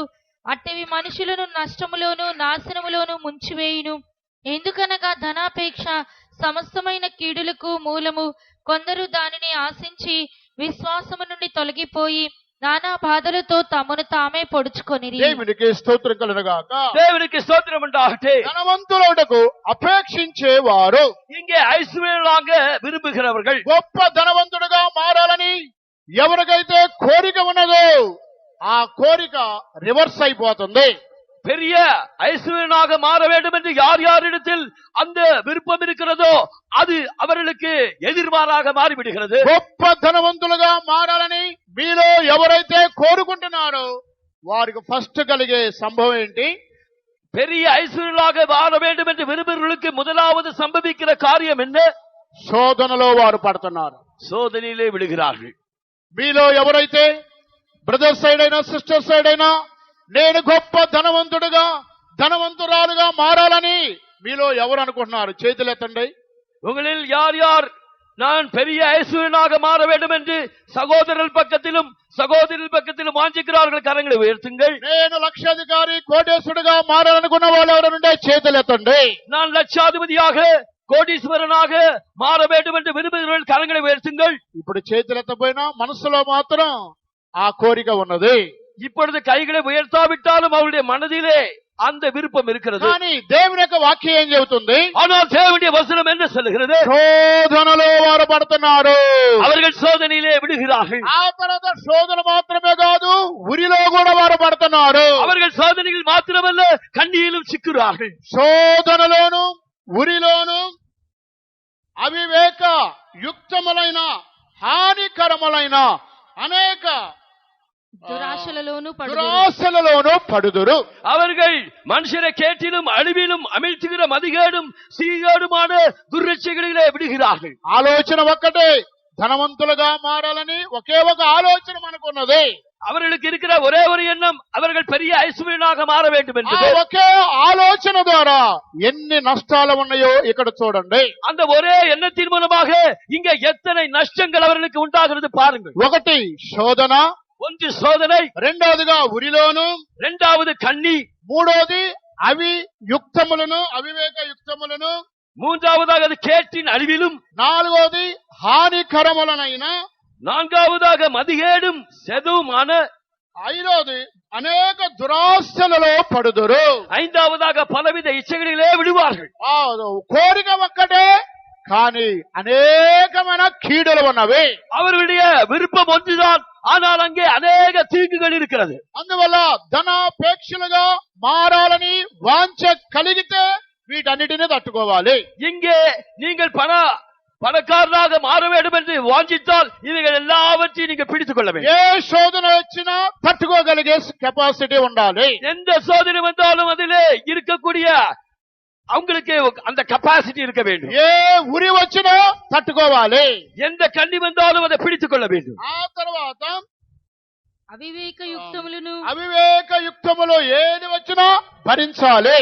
கேட்டிலும் அழிவிலும் எது வந்தாலும் நீங்கள் அதை தாங்க வேண்டும். హానికరములైన అనేక మార్గాలు వస్తాయి, వాటిలో కూడా నిలబడాలి. சேதமான அநேக வழிகள் வருவாகும், அதில் எல்லாவற்றிலும் நிற்க வேண்டும். అనేకమైన దురాశలు వస్తాయి, பலவிதமான இச்சைகள் உண்டாகும். కొంతమంది ధనముతో ఒక పనిని ప్రారంభిస్తారు, దాని ద్వారా వచ్చే బాధలు పడలేక ఎందుకు ఇది మొదలు పెట్టానని తలగొట్టుకుంటారు. அவ்விதமாக பெரிய பணக்காரனாக வேண்டும் என்று அவர்கள் சில காரியத்தை ஆரம்பிக்கிறார்கள். ஆனால் ஆரம்பித்த பின்பு அவர்களுக்கு வருகிற காரியங்களிலே எதற்காக இப்படி ஆரம்பித்தேன் என்று அவர்கள் கஷ்டப்படுவார்கள். అప్పు చేసి ఇల్లు కట్టి ఆ అప్పులు ఎక్కువైపోయిన తర్వాత ఎందుకు అసలు మొదలు పెట్టాము ఇల్లు అని అప్పుడు తలగొట్టుకుంటా ఉంటారు. அவர்கள் கடன் வாங்கி வீட்டை கட்டுவதற்கு ஆரம்பித்து அதற்கு பின்பு அவர்களுக்கு ஒரு பிரச்சனைகளை பார்த்து எதற்காக கடன் வாங்கி இப்படி கட்ட ஆரம்பித்தேன் என்று அவர்கள் துன்புறுவார்கள். అప్పు చేసి వాహనం కొని మరలా అప్పు తీరకపోతే ఎందుకు బండి కొన్నానని సఫర్ అయ్యేవారు ఉన్నారు. அவ்விதமாக கடன் வாங்கி வாகனம் வாங்கின பின்பு எதற்காக இந்த வாகனத்தை கடன் வாங்கினேன் என்று அவர்கள் అప్పు చేసి వ్యాపారం పెట్టేవారు, వ్యాపారం సాగకపోతే వారు దుఃఖపడుతున్నారు. அந்த கடன் வாங்கி வியாபாரத்தை ஆரம்பித்தவர்கள் அது சரியாக இல்லாவிட்டால் அவர்கள் துன்புறுவார்கள். అందువల్ల ధనాపేక్షలు అపేక్షించే వారు ఈ 5 నష్టములలో వారు పడుతున్నారు. ஆகையால் ஐஸ்வர்யத்தை வாஞ்சித்தவர்கள் இந்த 5 நஷ்டங்களிலே விடுவார்கள்.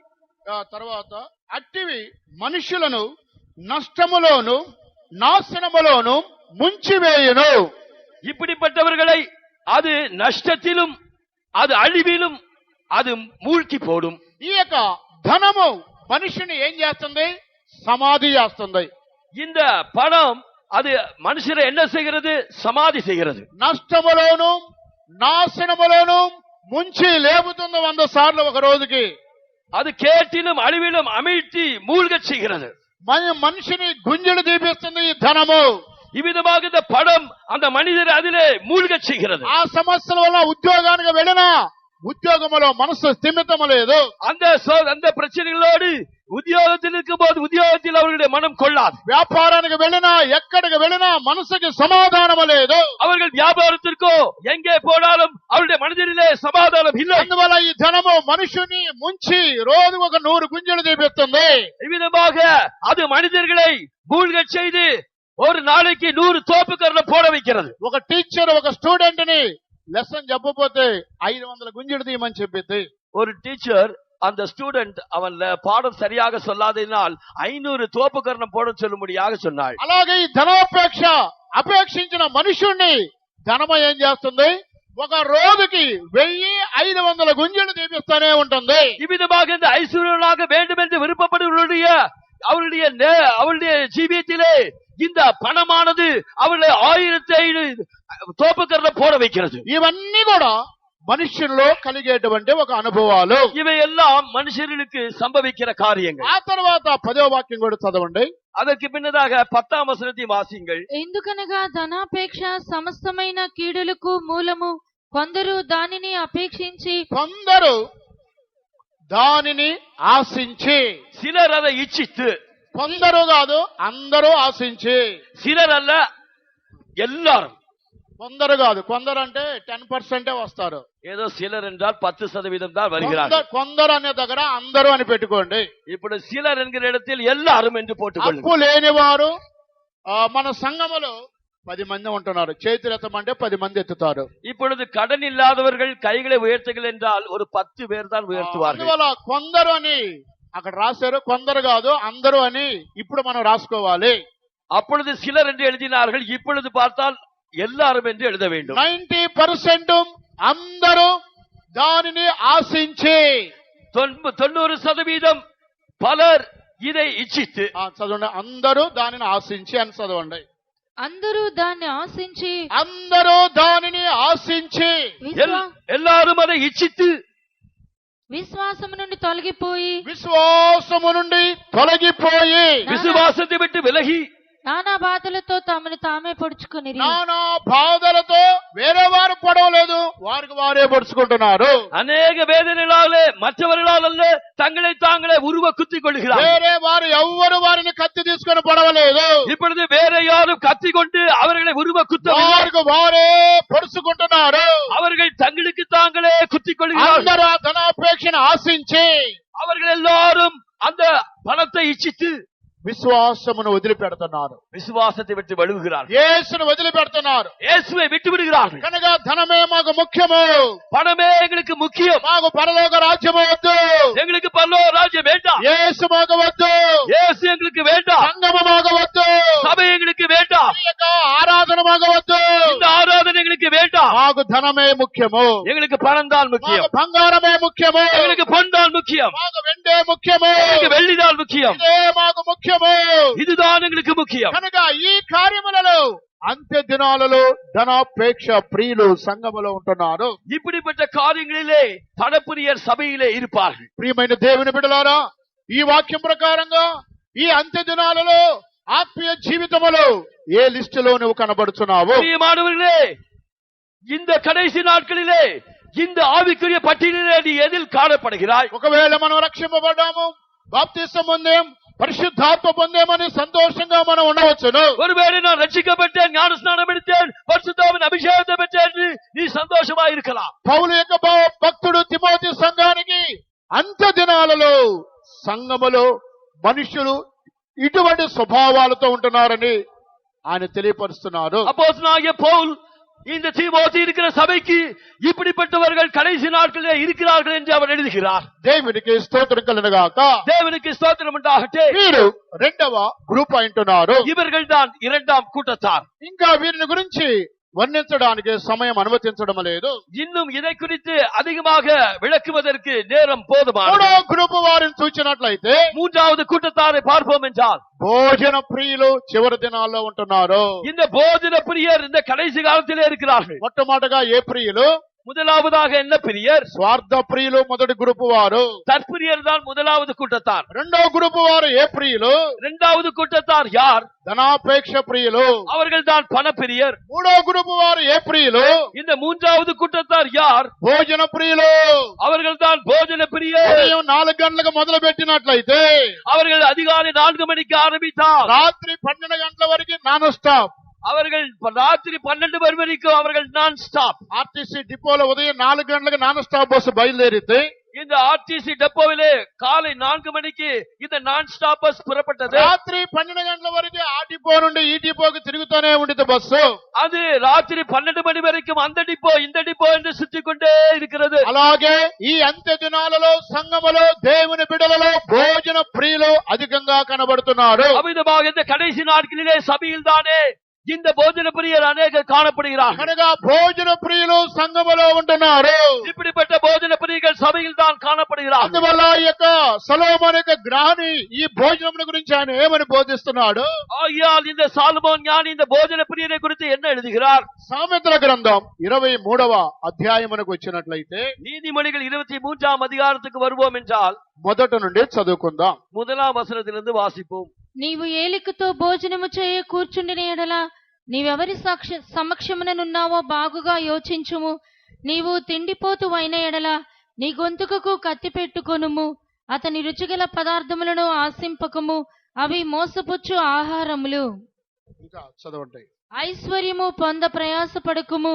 నీకు అట్టి అభిప్రాయము కలిగినను దానిని విడిచిపెట్టుము. నీవు దాని మీద దృష్టి నిలిపిన తోడనే అది లేకపోవును. నిశ్చయముగా అది రెక్కలు ధరించి ఎగిరిపోవును. పక్షిరాజు ఆకాశమునకు ఎగిరిపోవునట్లు అది ఎగిరిపోవును. ఎదుటివాని మేలు ఓర్చలేని వానితో కలిసి భోజనము చేయకుము. వాని రుచిగల పదార్థములను ఆశింపకము. అట్టివాడు తన ఆంతర్యములో లెక్కలు చూచుకొనివాడు. తినుము త్రాగుము అని అతడు నీతో చెప్పునే కాని అది హృదయములో నుండి వచ్చు మాట కాదు. నీవు తినిన దానిని కక్కివేయుదువు. నీవు పలికిన ఇంపైన మాటలు వ్యర్థములగును. దేవునికి స్తోత్రం కలుగుగాక.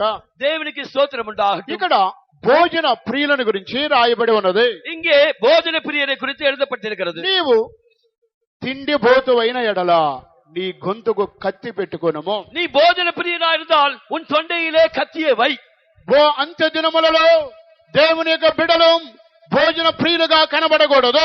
இந்த கடைசி நாட்களிலே தேவனுடைய பிள்ளைகள் போஜன பிரியராய் காணப்படக்கூடாது. ఒక మాటలో చెప్పాలంటే ஒரே வார்த்தையில் சொல்ல வேண்டும் என்றால் బ్రతకటం కోసం ఒక ముద్ద భోజనం తినాలి. ஏதோ பிழைப்பதற்காக ஒருவேளை போஜனம் செய்ய வேண்டும். భోజనం కోసమే బ్రతకూడదు. நாம் பிழைப்பதற்காக போஜனம் செய்வதற்காகவே பிழைக்க கூடாது. బ్రతకటానికి ఏదో 4 మెతుకులు తిని మనం వెళ్ళాలి. ஏதோ பிழைப்பதற்காக நாம் ஏதோ தின்று நாம் செல்ல வேண்டும். కానీ ఇక బ్రతకటానికే భోజనం తినకూడదు. நாம் இந்த போஜனம் செய்வதற்காகவே பிழைக்க கூடாது. ప్రియమైన దేవుని యొక్క జనులారా, பிரியமான தேவனுடைய ஜனமே, నీవు తిండి భోతువైన ఎడల నీ గొంతుకు కత్తి పెట్టుకొనుము. நீ ஒருவேளை போஜன பிரியனா இருந்தால் உன் தொண்டையிலே கத்தியை வை. రుచి కలిగిన ఆహార పదార్థములు నీవు ఆశింపవద్దు.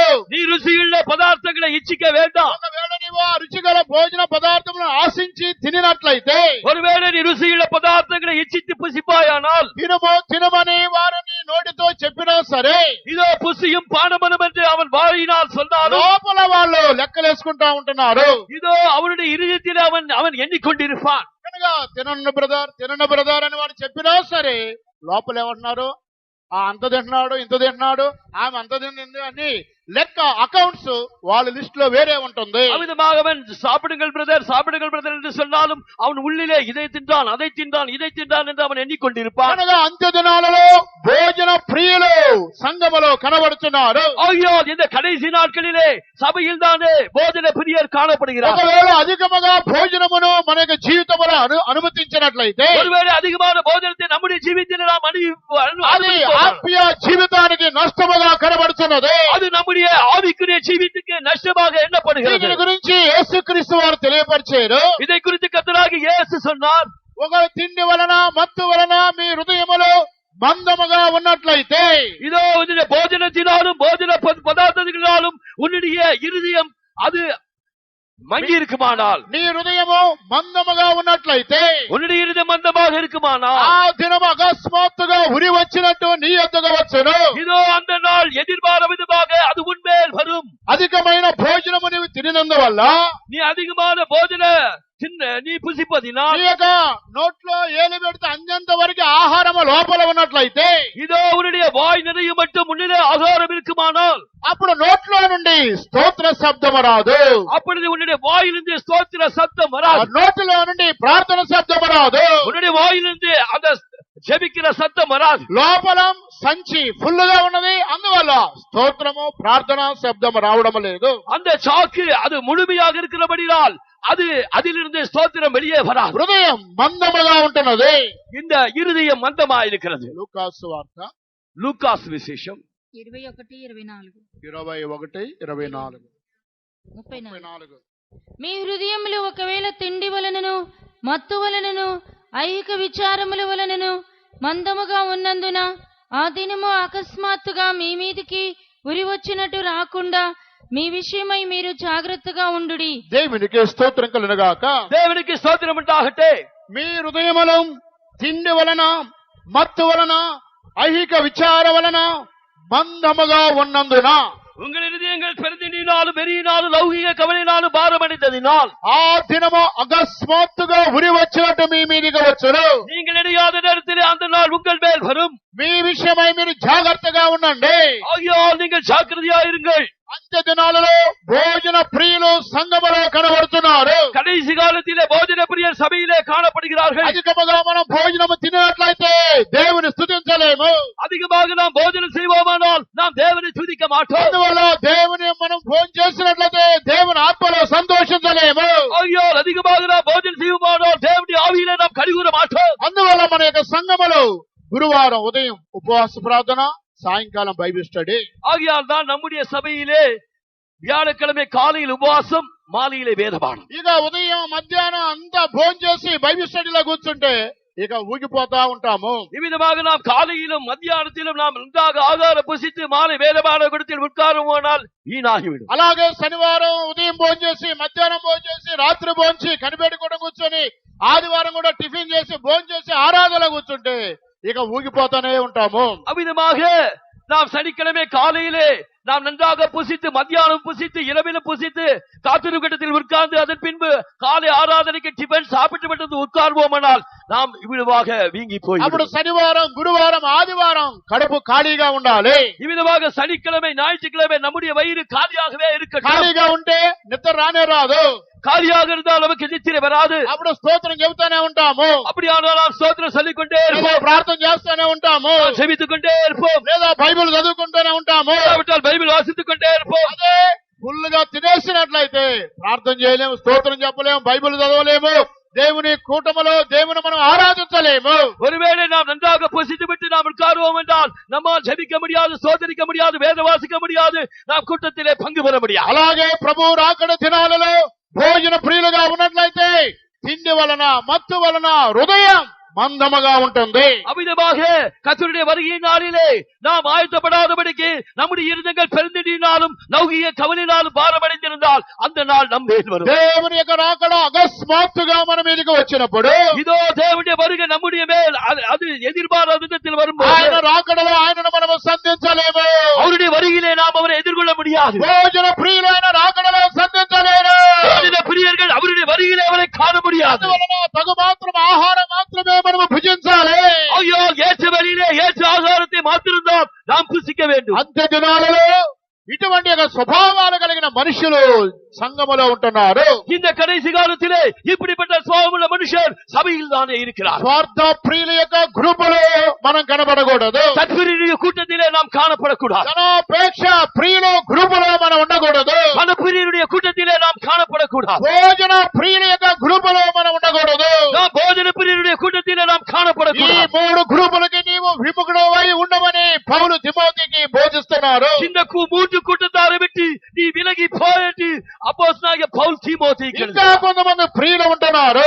இவர்கள் தற்பிரியரா இருக்கிறார். వారెవరు? నిద్ర ప్రియులు. நான்காவதாக அவர்கள் நித்திரை பிரியர்கள். వారికి ఎంత చెబుతున్నా నిద్ర వస్తానే ఉంటుంది. சிலருக்கு எவ்வளவு சொன்னாலும் அவர்களுக்கு தூக்கம் வந்து கொண்டே இருக்கும். ఆ నిద్ర ప్రియులు ఉంటున్నారు.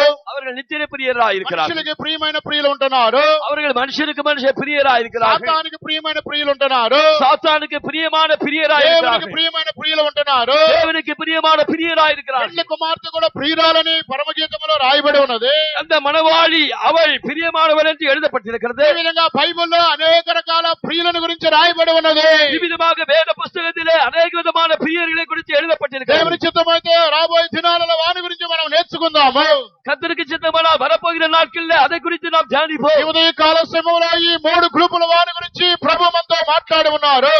காலை வேளையிலே இந்த 3 கூட்டத்தாரை குறித்து கர்த்தர் நம்மோடு பேசினார். అంత్య దినాలలో స్వార్థ ప్రియులనే గ్రూపులో మనం కనబడకూడదు. கடைசி நாட்களிலே தற்பிரியா இருக்கிற கூட்டத்திலே நாம் காணப்படக்கூடாது. ధనాపేక్ష ప్రియుల యొక్క గ్రూపులో మనం కనబడకూడదు. பலப்பிரியருடைய கூட்டத்திலே நாம் காணப்படக்கூடாது. భోజన ప్రియుల యొక్క గ్రూపులో మనం కనబడకూడదు. போஜன பிரியருடைய கூட்டத்திலே நாம் మన காணப்படக்கூடாது. దేవునికి ప్రియమైన వారుగా మనం కనబడాలి. நாம் நம்முடைய தேவனுக்கு பிரியராய் காணப்பட మన வேண்டும். యేసుకి ప్రియమైన వారుగా మనం కనబడాలి. நம்முடைய இயேசுவுக்கு பிரியமானவர்களாய் நாம் మన காணப்பட வேண்டும். యేసు త్వరలో రాబోతున్నాడు. நம்முடைய இயேசு సీక్రమాய் வருகிறார். ఇటువంటి యొక్క స్వార్థ ప్రియులు, భోజన ప్రియులు, ధనాపేక్ష ప్రియులు వీరికి విముఖులై ఉండుటకు ప్రభు మనకు సహాయం చేయనుగా. இப்படிப்பட்ட தற்பிரியருக்கும் பணப்பிரியருக்கும் போஜன பிரியருக்கும் தூரமாய் இருப்பதற்கு கர்த்தர் நமக்கு ఉదவி செய்வாராக. కడవరి గడియలో అనేకులు నీ నుండి కృపయందు నిల్వలేక తొలగిపోయిరిగా. కడవరి గడియలో అనేకులు నీ నుండి కృపయందు నిల్వలేక తొలగిపోయిరిగా. కృపను సమృద్ధిగా నీవు నాకొసగి కృప కరుణా నీలో నన్ను స్థిరపరచు. కృపను సమృద్ధిగా నీవు నాకొసగి కృప కరుణా నీలో నన్ను స్థిరపరచు. కృప కాలమంతములో సొచ్చిల్లిపోకుండెను. కృపమయుడా యొక్క కృప నీయుము. కృప కాలమంతములో సొచ్చిల్లిపోకుండెను. కృపమయుడా యొక్క కృప నీయుము. కృపగల యేసయ్యా కృపల సంపూర్ణుడా శాశ్వత కృపలోనే భద్రపరచునగా. కృపగల యేసయ్యా కృపల సంపూర్ణుడా శాశ్వత కృపలోనే భద్రపరచునగా. కనికరమే ముఖము చూడనవా చెయ్యి. కృపలోనే నడుపుము అంతము వరకు. కనికరమే ముఖము చూడనవా చెయ్యి. కృపలోనే నడుపుము అంతము వరకు. కృపకాలమంతములో తొలగిపోకుండెను. కృపమయుడాని కృపనీయము. కృపకాలమంతములో తొలగిపోకుండెను. కృపమయుడాని యొక్క కృపనీయము. కృపకాలమంతములో తొలగిపోకుండెను. కృపమయుడాని యొక్క కృపనీయము. కృపకాలమంతములో తొలగిపోకుండెను. కృపమయుడాని యొక్క కృపనీయము. కృపకాలమంతములో తొలగిపోకుండెను. కృపమయుడాని యొక్క కృపనీయము. కృపకాలమంతములో తొలగిపోకుండెను. కృపమయుడాని యొక్క కృపనీయము. కృపకాలమంతములో తొలగిపోకుండెను. కృపమయుడాని యొక్క కృపనీయము. స్తోత్రం, స్తోత్రం, స్తోత్రం, స్తోత్రం, స్తోత్రం, స్తోత్రం, స్తోత్రం.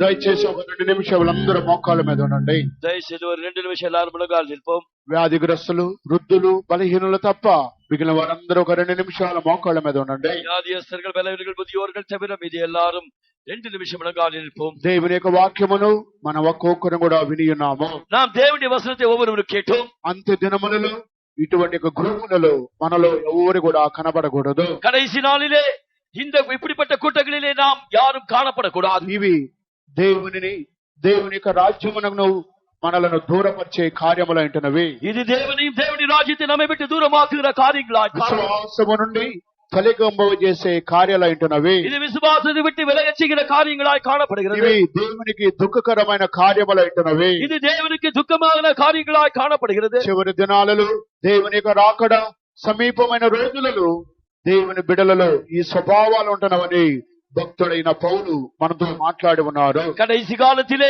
கர்த்தருடைய வருகைக்கு முன்னதாக இப்படிப்பட்ட காரியங்கள் சபையில் உள்ளவர்களிலே காணப்படுகிறது என்று பக்தனாகிய அப்போஸ்தலனாகிய பவுல் எழுதுகிறார். మనుషులు స్వార్థ ప్రియులుగా జీవిస్తున్నారు. மனுஷர்கள் தற்பிரியராய் ஜீவிக்கிறார்கள். వారు యేసుకునిగా జీవించకుండా తమ కొరకే వారు జీవించేవారుగా ఉంటున్నారు. அவர்கள் இயேசுவுக்காக ஜீவிக்காமல் தனக்காகவே ஜீவிக்கிறார்கள். వారు ధనాపేక్ష ప్రియులుగా కనబడుతున్నారు. அவர்கள் பணப்பிரியராய் காணப்படுகிறார்கள். ధనము ద్వారా విశ్వాసాన్ని వదిలిపెట్టి, దేవుని వదిలిపెట్టి, ఆ ప్రభుని విడిచిపెట్టి, సంఘాన్ని విడిచిపెట్టి వారు సాతానుకు దాసులుగా కనబడుతున్నారు. அவர்கள் பண ஆசையினாலேயே இயேசுவை விட்டு விலகி, விசுவாசத்தை விட்டு விலகி, அவர்கள் சபைக்கு தூரமாய், இயேசுவுக்கு தூரமாய் அவர்கள் சாத்தானுக்கு பிரியராய் ஜீவிக்கிறார்கள். నష్టములోను, నాశనములోను, శోధనలోను, ఉరిలోను వారు మునిగిపోయిన వారుగా కనబడుతున్నారు. அவர்கள் சோதனையிலும், அவர்கள் அழிவிலும், அவர்கள் மதிகேட்டிலும் அவர்கள் இவ்விதமாக உருவக்குத்துக் கொள்கிறார்கள். మరో గురుపు వారు భోజన ప్రియులైంటున్నారు. மூன்றாவது கூட்டத்தார் தான் போஜன பிரியர். భోజనమును అధికంగా ప్రేమించి, తిండి వలన, మత్తు వలన వారు మందముగా ఉండి దేవుని యొక్క రాకడ గురించిన దర్శనమును కోల్పోయిన వారుగా కనబడుతున్నారు. அவர்கள் தங்கள் நிதியிலே பெருந்தினாலும், அவர்கள் மதிமயக்கத்தினாலும் இவ்விதமாக தேவனுடைய ராஜ்யத்துக்கு விரோதமாய் நிற்கிறார்கள். ఈ మూడు గ్రూపుల ప్రియులలో మనం ఎవరు కూడా కనబడకూడదు. இந்த மூன்று பிரியர்களான கூட்டத்திலே நாம் யாரும் காணப்படக்கூடாது. స్వార్థ ప్రియులు, ధనాపేక్ష ప్రియులు, భోజన ప్రియులు, ఈ గ్రూపులలో నీవు నేను కనబడకూడదు. தற்பிரியர் கூட்டத்திலும், இந்த பணப்பிரியர் கூட்டத்திலும், இந்த போஜன பிரியர் கூட்டத்திலும் நாம் யாரும் காணப்படக்கூடாது. ఒక నిమిషం దేవుని దగ్గర క్షమాపణ అడగండి. ஒரு முறை தேவனிடத்தில் நாம் மன்னிப்பு ప్రభువా, స్వార్థ ప్రియుల యొక్క గ్రూపులో నేను కనబడకూడదయ్యా. கர்த்தாவே, தற்பிரியர் கூட்டத்திலே நான் காணப்படக்கூடாது ஐயா. ధనాపేక్ష ప్రియుల యొక్క గ్రూపులో నేను కనబడకూడదయ్యా. கர்த்தாவே, பணப்பிரியர் கூட்டத்திலே நான் காணப்படக்கூடாது. భోజన ప్రియుల యొక్క గ్రూపులో నేను కనబడకూడదయ్యా. கர்த்தாவே, போஜன பிரியர் கூட்டத்திலே நான் మీ యొక్క காணப்படக்கூடாது. రాకడలో ఎత్తబడే గ్రూపులో నేను కనబడాలి ప్రభువా. நான் உடைய ராஜ்யத்துக்கு உடைய வரியிலே எடுத்துக்கொள்ளப்படுகிற கூட்டத்திலே காணப்பட வேண்டும். అంత్య దినాలైనటువంటి గ్రూపుల మనుషుల సంఘములో ఉన్నారని పౌలు బోధిస్తున్నాడు. இந்த கடைசி காலத்திலே மூன்று கூட்டத்தாரும் சபையில் தான் இருக்கிறார்கள் என்று அப்போஸ்தலனாகிய பவுல் போதிக்கிறார். అయినప్పటికీ నీవు గ్రూపులో ఉండకూడదని పౌలు హెచ్చరిక చేస్తున్నాడు. இப்படிப்பட்ட கூட்டத்திலே நீ இருக்கக்கூடாது என்று அப்போஸ்தலனாகிய பவுல் உன்னை எச்சரிக்கிறார். ఒక్కొక్కరు కూడా దేవుని యొక్క వాక్యాన్ని ధ్యానించండి. ஒவ்வொருவரும் தேவனுடைய வசனத்தை 2 தியானியுங்கள். నిమిషాలు ధ్యానించండి. 2 నిమిషం நீங்கள் தியானிங்கள். దేవుని ఆత్మకు సమర్పించుకోండి. தேவனுடைய ஆவியானவருக்கு நீங்கள் ప్రభువు, స్వార్థం అనేది నా జీవితంలో ఉండకూడదు. கர்த்தாவே, தற்பிரியர் கூட்டத்திலே நான் இருக்கக்கூடாது. ధనాపేక్ష నా జీవితంలో ఉండకూడదు. இந்த பணப்பிரியர் கூட்டத்திலே நான் இருக்கக்கூடாது. దేవుని యొక్క అనుభవం ఉండకూడదు ప్రభువు. போஜன பிரியருடைய அனுபவம் என்னிலே இருக்கக்கூடாது. వీటిని విడుదల చేయాలి. மூன்றிலும் இருந்து என்னை விடுதலை నా ఆత్మీయ జీవితాన్ని రేతోవేస్తున్న ప్రభువు. ஆவிக்குரிய ஜீவித்தை புதிதாக మీ రాకడకు నేను సిద్ధపడాలి ప్రభువు. அறிவிக்கின்ற நான் ஆயத்தமாக வேண்டும். పరిశుద్ధ కృపలో నేను కనబడాలి ప్రభువు. உம்முடைய பரிசுத்தருடைய கூட்டத்திலே நான் காணப்பட కృపలో வேண்டும். నన్ను గౌరవించడం ప్రభువు. இந்த கூட்டத்தாரை விட்டு என்னை ఒక్క தூரமாக்குவேன். నిమిషం ప్రార్థనలో ఉండండి. ஒரு நிமிஷம் நீங்கள் ஜெபத்தில் దేవుడు మనం విడుదల చేయబోతున్నాడు. தேவன் உங்களை விடுவிக்க போகிறார். దేవుడు మనం విడుదల చేయబోతున్నాడు. உங்களை விடுவிக்க போகிறார். ఈ యొక్క స్వార్థ ప్రియుల గ్రూపులను మనం బయటకు రావాలి. நீ தற்பிரிய கூட்டத்திலிருந்து விலகி வர வேண்டும். ధనాపేక్ష గ్రూపులను మనం బయటకు రావాలి. நீ பணப்பிரிய கூட்டத்திலிருந்து விலகி வர வேண்டும். భోజన ప్రియుల గ్రూపులను మనం బయటకు రావాలి. போஜன பிரிய கூட்டத்திலிருந்து விலகி வர ఒకసారి ప్రభువుని అడగండి. ஒரு முறை ఒకసారి ప్రభువుని అడగండి. கர்த்தரை கேட்டு దేవుడు విడుదల చేయబోతున్నాడు. தேவன் உன்னை விடுதலையாக்க போகிறார். హల్లెలూయా, హల్లెలూయా, హల్లెలూయా, హల్లెలూయా, హల్లెలూయా, హల్లెలూయా. స్తోత్రం, స్తోత్రం, స్తోత్రం, స్తోత్రం, స్తోత్రం, స్తోత్రమయ్యా. హల్లెలూయా, స్తోత్రం, స్తోత్రం, స్తోత్రం, స్తోత్రం, స్తోత్రం, స్తోత్రమయ్యా. Praise the lord. స్తోత్రం, స్తోత్రం, స్తోత్రం, స్తోత్రం, స్తోత్రం, స్తోత్రమయ్యా. Hallelujah, hallelujah, hallelujah. Praise the lord. స్తోత్రం, స్తోత్రం, స్తోత్రం, స్తోత్రం, స్తోత్రం, స్తోత్రం, స్తోత్రమయ్యా. హల్లెలూయా. డబలబౌషిబిడిబిగదబగదబలబదుదబగదబలబౌషిమా. Praise the lord. డబలబౌషిబిడిబిగదబగదబలబదుదిబిగదబగదబలబౌషిమా. దేవా, స్తోత్రం, స్తోత్రం, స్తోత్రం, స్తోత్రం, స్తోత్రమయ్యా. హల్లెలూయా, హల్లెలూయా, హల్లెలూయా. డబలబౌషిబిడిబిగదబగదబలబదుదిబిగదబగదబలబౌషిమా. హల్లెలూయా. స్తోత్రం, స్తోత్రం, స్తోత్రం, స్తోత్రం, స్తోత్రం, స్తోత్రం, స్తోత్రం, స్తోత్రం, స్తోత్రమయ్యా. హల్లెలూయా. డబలబౌషిబిడిబిగదబగదబలబదుదిబిగదబగదబలబౌషిమా.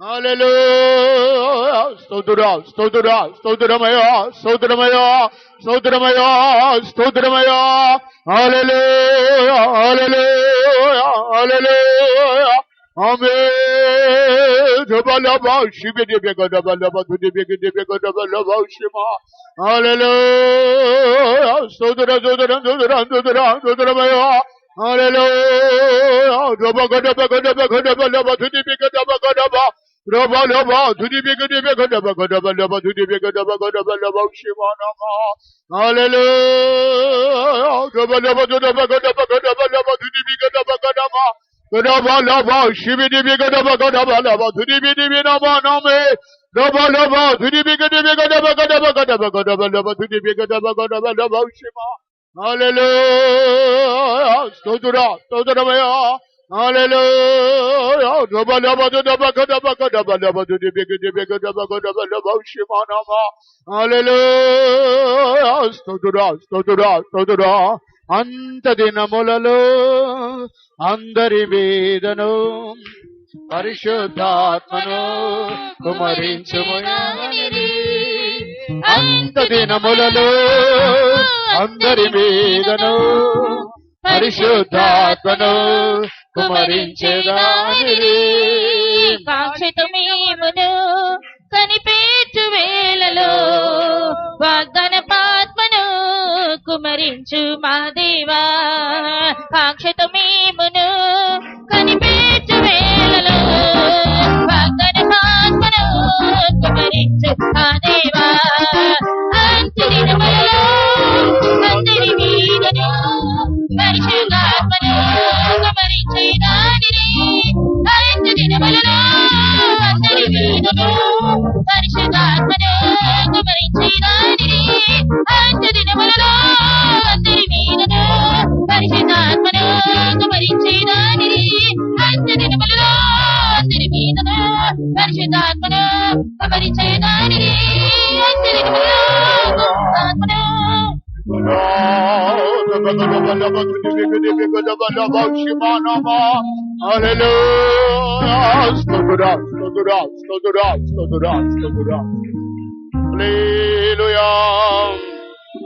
ప్రభు మన కూటాన్ని ఆస్వాదించిన దయ కొరగా స్తోత్రించదము స్తోత్రురా స్తోత్రురా స్తోత్రురా స్తోత్రురా స్తోత్రురా స్తోత్రురా స్తోత్రురా స్తోత్రురా స్తోత్రురా స్తోత్రురా స్తోత్రురా స్తోత్రురా స్తోత్రురా తీసుకొచ్చిన జనుల కొరకై స్తోత్రించదము స్తోత్రురా స్తోత్రురా స్తోత్రురా పాటల ద్వారా అభిషేకం ద్వారా సాక్ష్యము ద్వారా దేవుడి క్రియ చేసిన దయ కొరకై స్తోత్రించదము ప్రైజలాన్ ప్రైజలాన్ ప్రైజలాన్ ప్రైజలాన్ ప్రైజలా వాక్యం ద్వారా ప్రభు మనతో మాట్లాడిన వాక్కులు కొరకై స్తోత్రించదము స్తోత్రురా స్తోత్రురా స్తోత్రురా స్తోత్రురా అంత్య దినములలో సంగములు స్వార్థ ప్రియులు ధనాపేక్ష ప్రియులు భోజన ప్రియులు ఉంటున్నారని పౌలు వాక్యము ద్వారా మనతో మాట్లాడి ఉన్నారు అటువంటి గ్రూపుల్లో నుండి మనమందరం కూడా దూరముగా ఉండుటకు దేవుడు మనకు సహాయం చేయనట్లుగా స్తోత్రించదము స్తోత్రురా స్తోత్రురా స్తోత్రురా స్తోత్రురా స్తోత్రురా ఆ స్వార్థ ప్రియులు ధనాపేక్ష ప్రియులు భోజన ప్రియులు వారి ద్వారా ఆత్మిక జీవితం నష్టమైపోతున్నది అటువంటి సంభవము ఎవరికి జరగకుండా దేవుడు సహాయం చేయనట్లుగా స్తోత్రించదము స్తోత్రురా స్తోత్రురా స్తోత్రురా తండ్రి కుమార పరిశుద్ధాత్మ దేవుని కొరకై స్తోత్రించదము స్తోత్రురా స్తోత్రురా స్తోత్రురా ప్రార్థన చేయండి. పరిశుద్ధమైన మా దేవాయి మన సోమగురికి స్తోత్రం తండ్రి. గత వారం మన కంటి పాపలే కాచి కాపాడి మీ కృపలో భద్రపరిచి ఈ పునరుద్ధానం ఉదయ కాలం సమగ్రాడు మాకు ఇచ్చిన కృప కొరకై స్తోత్రం నాదా. మీరు మా యొక్క జీవితం చేస్తే మేలుపకారం కొరకై స్తోత్రం. మమ్మల్ని నడిపించిన మారుందరి కొరకై స్తోత్రం తండ్రి. జరిగిన మద్రాసు కన్షన్ ఇంతవరకు మీరు భావించిన దయ కొరకై స్తోత్రం. ఈ పునరుద్ధానం ఉదయ కాలం మీ సంధానం చేయడం మమ్మల్ని ప్రభావ నీ వాక్కు ద్వారా హెచ్చరించిన దయ కొరకై స్తోత్రం తండ్రి ప్రభావ. అనేక సందర్భాలు స్వార్థ ప్రియులుగాను ధనాపేక్ష కలిగిన వారుగాను భోజన ప్రియులుగా కనబడిన దినములనే ప్రభావ పైకి భక్తి గల వారి నీ శక్తిని ఆశ్రయించకుండా ప్రభావ మోసపరచుని ఒక జీవితం చేసిన అనేకులు మా మధ్యలో కనబడుతున్నారు ప్రభావ. ఉదయకాలం దాని గురించి మాకు హెచ్చరిస్తుంది స్తోత్రం తండ్రి. మీ హెచ్చరికల వాకులు విని దాని ప్రకారం మా యొక్క జీవితాన్ని శుద్ధీకరించుకొని పరిశుద్ధపరచుకొని మా స్వభావాలు మార్చుకుంటూ మా కృప దయచండి స్వామి. స్తోత్రం.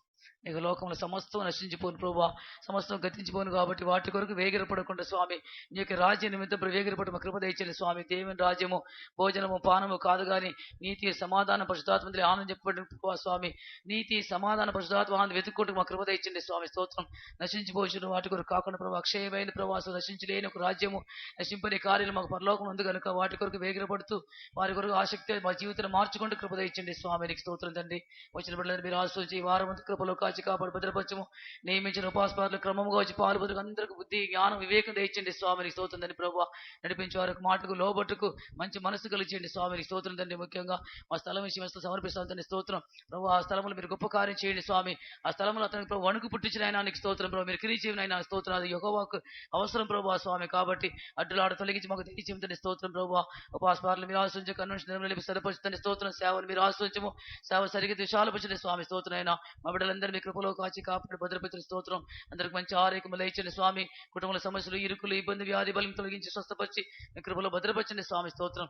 ఇక లోక సంబంధించిన ఆశీర్వాదమే మాత్రం కాకుండా పరలోక సంబంధించిన ఆశీర్వాదం పొంది ఇంకొన్ని భయముతో భక్తితో వణుకుతో జీవించి మీ చిత్తం పూర్తిగా చేసి మీరు ఆకలి గంట కృప దయచేయమని యేసు ప్రభు నామములో వేడుకొంచున్నాము తండ్రి.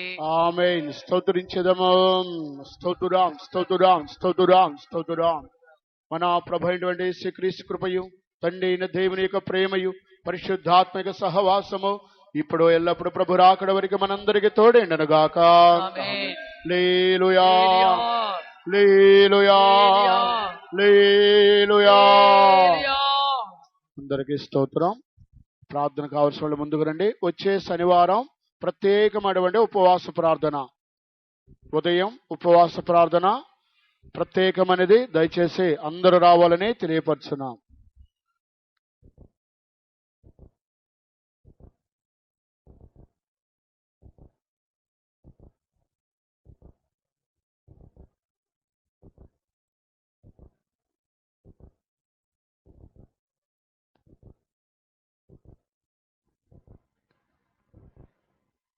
Praise lord. కరాసా ఏరియా ప్రార్థన సిస్టర్ సుగుణా గారింట్లో జరుగును. Praise lord. కరాసా ఏరియా ప్రార్థన సిస్టర్ సుగుణా గారింట్లో జరుగును. Praise lord. గోపాలపట్నం ఏరియా ప్రార్థన బ్రదర్ గిడియోన్ గారింట్లో జరుగును. Praise lord. గోపాలపట్నం ఏరియా ప్రార్థన బ్రదర్ గిడియోన్ గారింట్లో జరుగును. Praise lord. కంచరపాలెం ఏరియా ప్రార్థన బ్రదర్ విజయ్ అప్పారావు గారింట్లో జరుగును. Praise lord. కంచరపాలెం ఏరియా ప్రార్థన బ్రదర్ విజయ్ అప్పారావు గారింట్లో జరుగును. Praise lord.